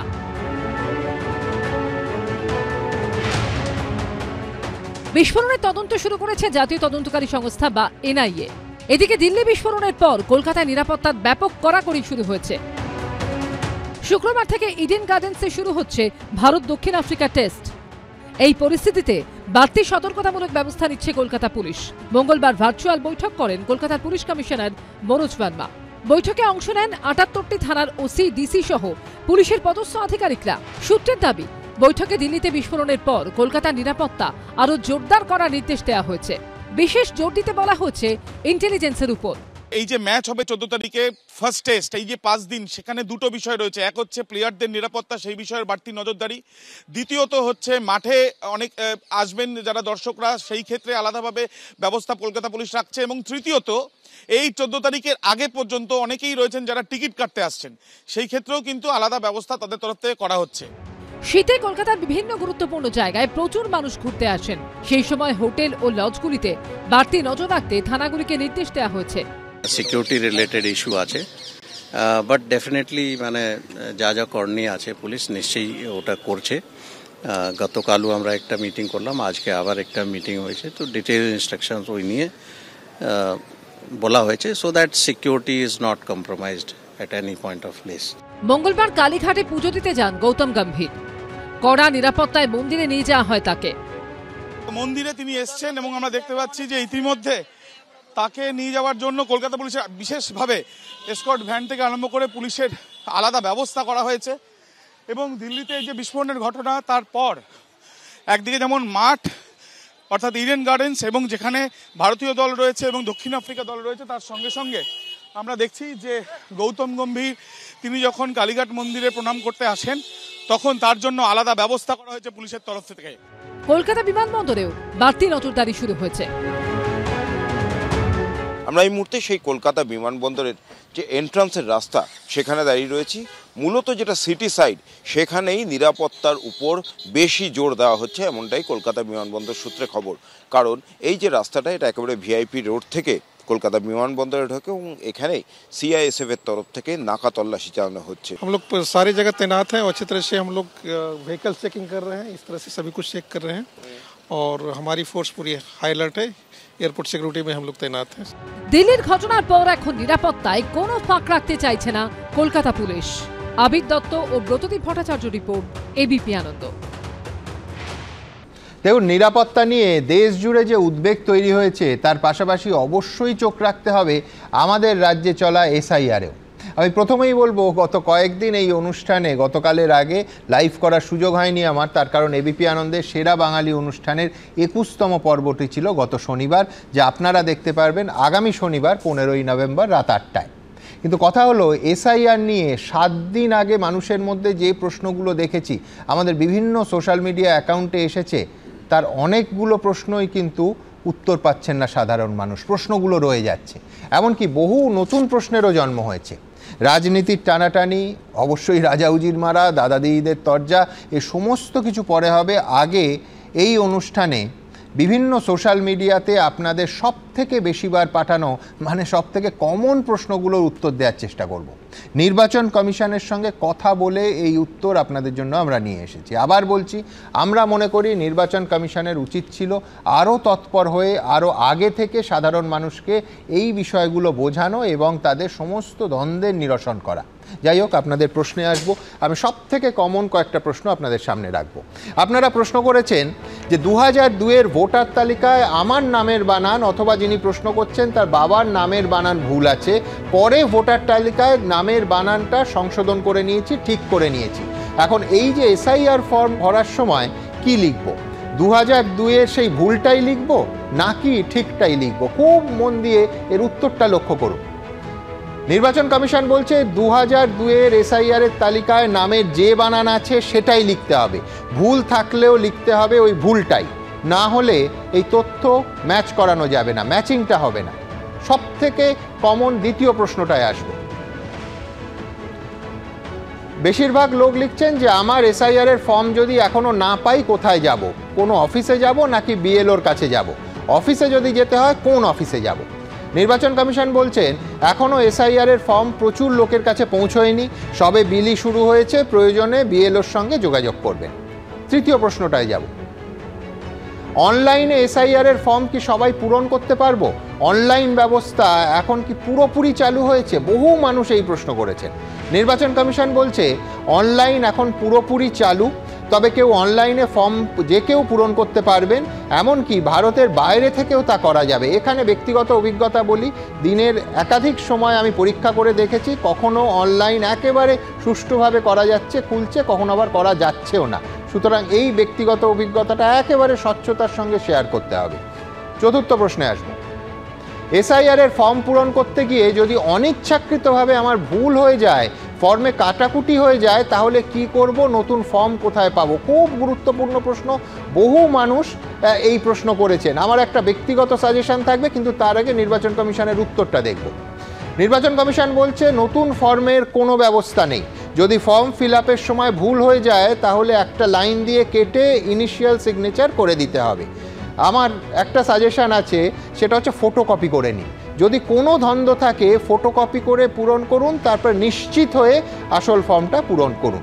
আমি নিশ্চয়ই সেটা হলো যে দুটো ফর্ম আপনাকে দিয়েছে, যেই ফর্মটা দুটো ফর্মেই তো কাটাকাটি হবে না। যে ফর্মটা কাটাকাটি হয়েছে সেটা আপনার ঘরে রাখুন, অর্থাৎ মানে সেটা রিসিভ কপি হিসাবে রাখুন, আর যেটা মানে নির্ভুল আছে সেটা আপনি জমা দিন। এটা হলো এক। দ্বিতীয় যেটা আপনার একটা প্রশ্নের এসছে যে যদি আপনি ফর্ম না পান তাহলে আপনি বিএলওর সাথে যোগাযোগ করুন। অনেক মানুষ কিন্তু আমাদেরকে বলছেন যে বিএলও ফোন করছি, ফোন ধরছেন না। দুটো কারণে হতে পারে, যে প্রচণ্ড ব্যস্ত বিএলওরা, ফলে তাদেরকে দোষ দিয়ে 1200 ধরুন 1000 বা 1200 লোকের একটা অংশ যদি ফোন করেন তাহলে তো খুব স্বাভাবিকভাবে তারা পারবেন না। ফলে মানে আরও কিন্তু আমার মনে হয় আরও কিছু কিন্তু হেল্পলাইন আছে, আমি দেখেছি ইলেকশন মানে সিও অফিস থেকে দিয়েছে এবং জেলা স্তরেও দিয়েছে এখন। ফলে সেই সমস্ত হেল্পলাইনগুলোতেও আপনারা কিন্তু অবগত করতে পারেন। একদম, অনেক ধন্যবাদ। আমি এইখান থেকে আজকের অনেকেই যে জন্য বসে আছেন, যে সবার দেখুন বহু ক্ষেত্রে মেলে না, গত 20 বছর ধরে নানা এক্সিট পোল আমরা দেখিয়েছি, বহু ক্ষেত্রে মেলে না, বহু ক্ষেত্রে 100% মেলে, অনেক ক্ষেত্রে একেবারে 0% মেলে। কিন্তু এক্সিট পোল কোন এজেন্সি কোনো রকম বাছবিচার না করে এই ভারতবর্ষের বিভিন্ন সমীক্ষক সংস্থা আছে, তারা বিহার ভোটের আজকে যেহেতু দ্বিতীয় দফা এবং শেষ দফার ভোট শেষ হলো, এক্সিট পোলে বিভিন্ন এজেন্সি কাকে, মানে মহাগঠবন্ধনকে, মহাজোটকে নাকি এনডিএকে এগিয়ে রাখছে, কারা কাকে এগিয়ে রাখছে, গোটা ছবিটা আপনাদের সামনে আমার পরের প্রতিবেদনে রাখবো। এসআইআরের পর প্রথমবার বিধানসভা ভোট হলো বিহারে। 2 দফাতে ভোটদানের হার নজিরবিহীন, কিন্তু বেশি ভোট পড়ল কোন দলের পক্ষে, কোন জোটের পক্ষে, শেষ অবধি হাসি ফুটবে কার মুখে? ক্ষমতা ধরে রাখবে বিজেপি নীতিশ কুমারের জোট, নাকি কুর্সি কেড়ে নেবে রাহুল তেজস্বীর মহাজোট? প্রশান্ত কিশোরের দলের ভোট কাটাকাটিতে কার লাভ হবে তার আভাস পেতে মঙ্গলবার এক্সিট পোল করেছে বিভিন্ন সংস্থা। কি ইঙ্গিত মিলল তাতে? বিহারে বিধানসভায় মোট আসন 243টি, সরকার করতে পেতে হবে 122টি আসন। ম্যাট্রিক্স আইএএনএস এর এক্সিট পোল অনুযায়ী ক্ষমতা ধরে রেখে বিজেপি নেতৃত্বাধীন এনডিএ পেতে পারে 147 থেকে 167টি আসন। 70 থেকে 90টি আসনে জিততে পারে রাহুল গান্ধী তেজস্বী যাদবের মহাজোট।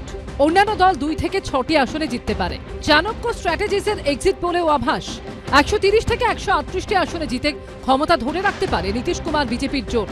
লালু প্রসাদের দল ও কংগ্রেসের মহাজোট জিততে পারে 100 থেকে 108টি আসনে। অন্যান্য ঝুলিতে যেতে পারে 3 থেকে 5টি আসন। পোল স্ট্র্যাটের এক্সিট পোলও দাবি করছে এনডিএ 133 থেকে 148টি আসনে জিতে ফের বিহারের মসনদে বসতে চলেছেন নীতিশ কুমার। এই এক্সিট পোল অনুযায়ীও হারের মুখ দেখতে হতে পারে তেজস্বী যাদব ও কংগ্রেসের মহাজোটকে। তারা পেতে পারে 87 থেকে 102টি আসন। অন্যান্য ঝুলিতে যেতে পারে 3 থেকে 5টি আসন। পোল ডায়েরির এক্সিট পোলে আভাস বিজেপি নেতৃত্বাধীন এনডিএর ঝুলিতে যেতে পারে 184 থেকে 209টি আসন। আরজেডি কংগ্রেসের মহাজোট পেতে পারে 32 থেকে 49টি আসন। অন্যান্য দল 1 থেকে 5টি আসনে জিততে পারে। প্রজা পোলের এক্সিট পোল বলছে এনডিএর ঝুলিতে যেতে পারে 186টি আসন। আরজেডি কংগ্রেসের মহাজোট মাত্র 50টি আসনে জিততে পারে। অন্যান্য দল 7টি আসনে জিততে পারে। জেভিসি পোলের এক্সিট পোল অনুযায়ী এনডিএ পেতে পারে 135 থেকে 150টি আসন। বিরোধীদের মহাজোট পেতে পারে 88 থেকে 103টি আসন। প্রশান্ত কিশোরের জনসুরাজ পার্টি সর্বোচ্চ 1টি আসন পেতে পারে। অন্যান্য দল 3 থেকে 6টি আসনে জিততে পারে। অর্থাৎ এই এক্সিট পোলগুলি ঠিক হলে বিহারে ফের মুখ্যমন্ত্রী হতে চলেছেন নীতিশ কুমার। বৃহত্তম দল হিসেবে আরজেডিকে পেছনে ফেলে উঠে আসতে পারে বিজেপি।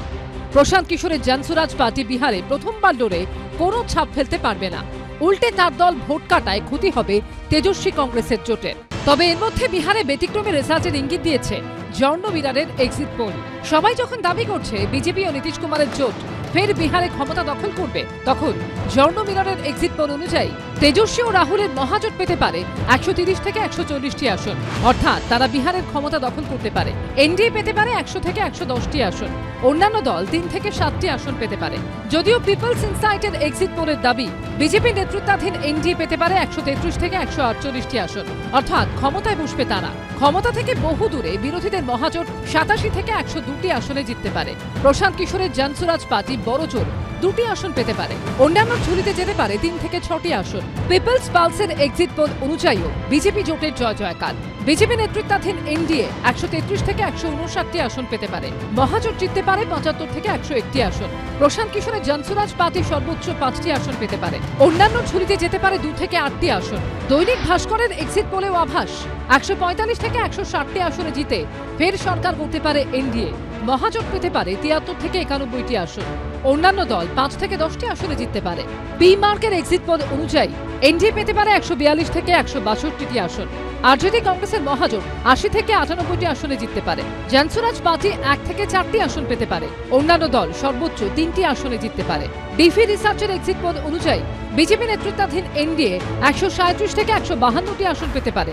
রাহুল তেজস্বীর মহাজোট পেছনে থেকে পেতে পারে 83 থেকে 98টি আসন। প্রশান্ত কিশোরের জনসুরাজ পার্টি মাত্র 2 থেকে 4টি আসন পেতে পারে। অন্যান্য দল 1 থেকে 8টি আসনে জিততে পারে। টিআইএফ রিসার্চের এক্সিট পোলেও আভাস 145 থেকে 163টি আসন পেয়ে বড় জয় পেতে পারে বিজেপি নেতৃত্বাধীন এনডিএ।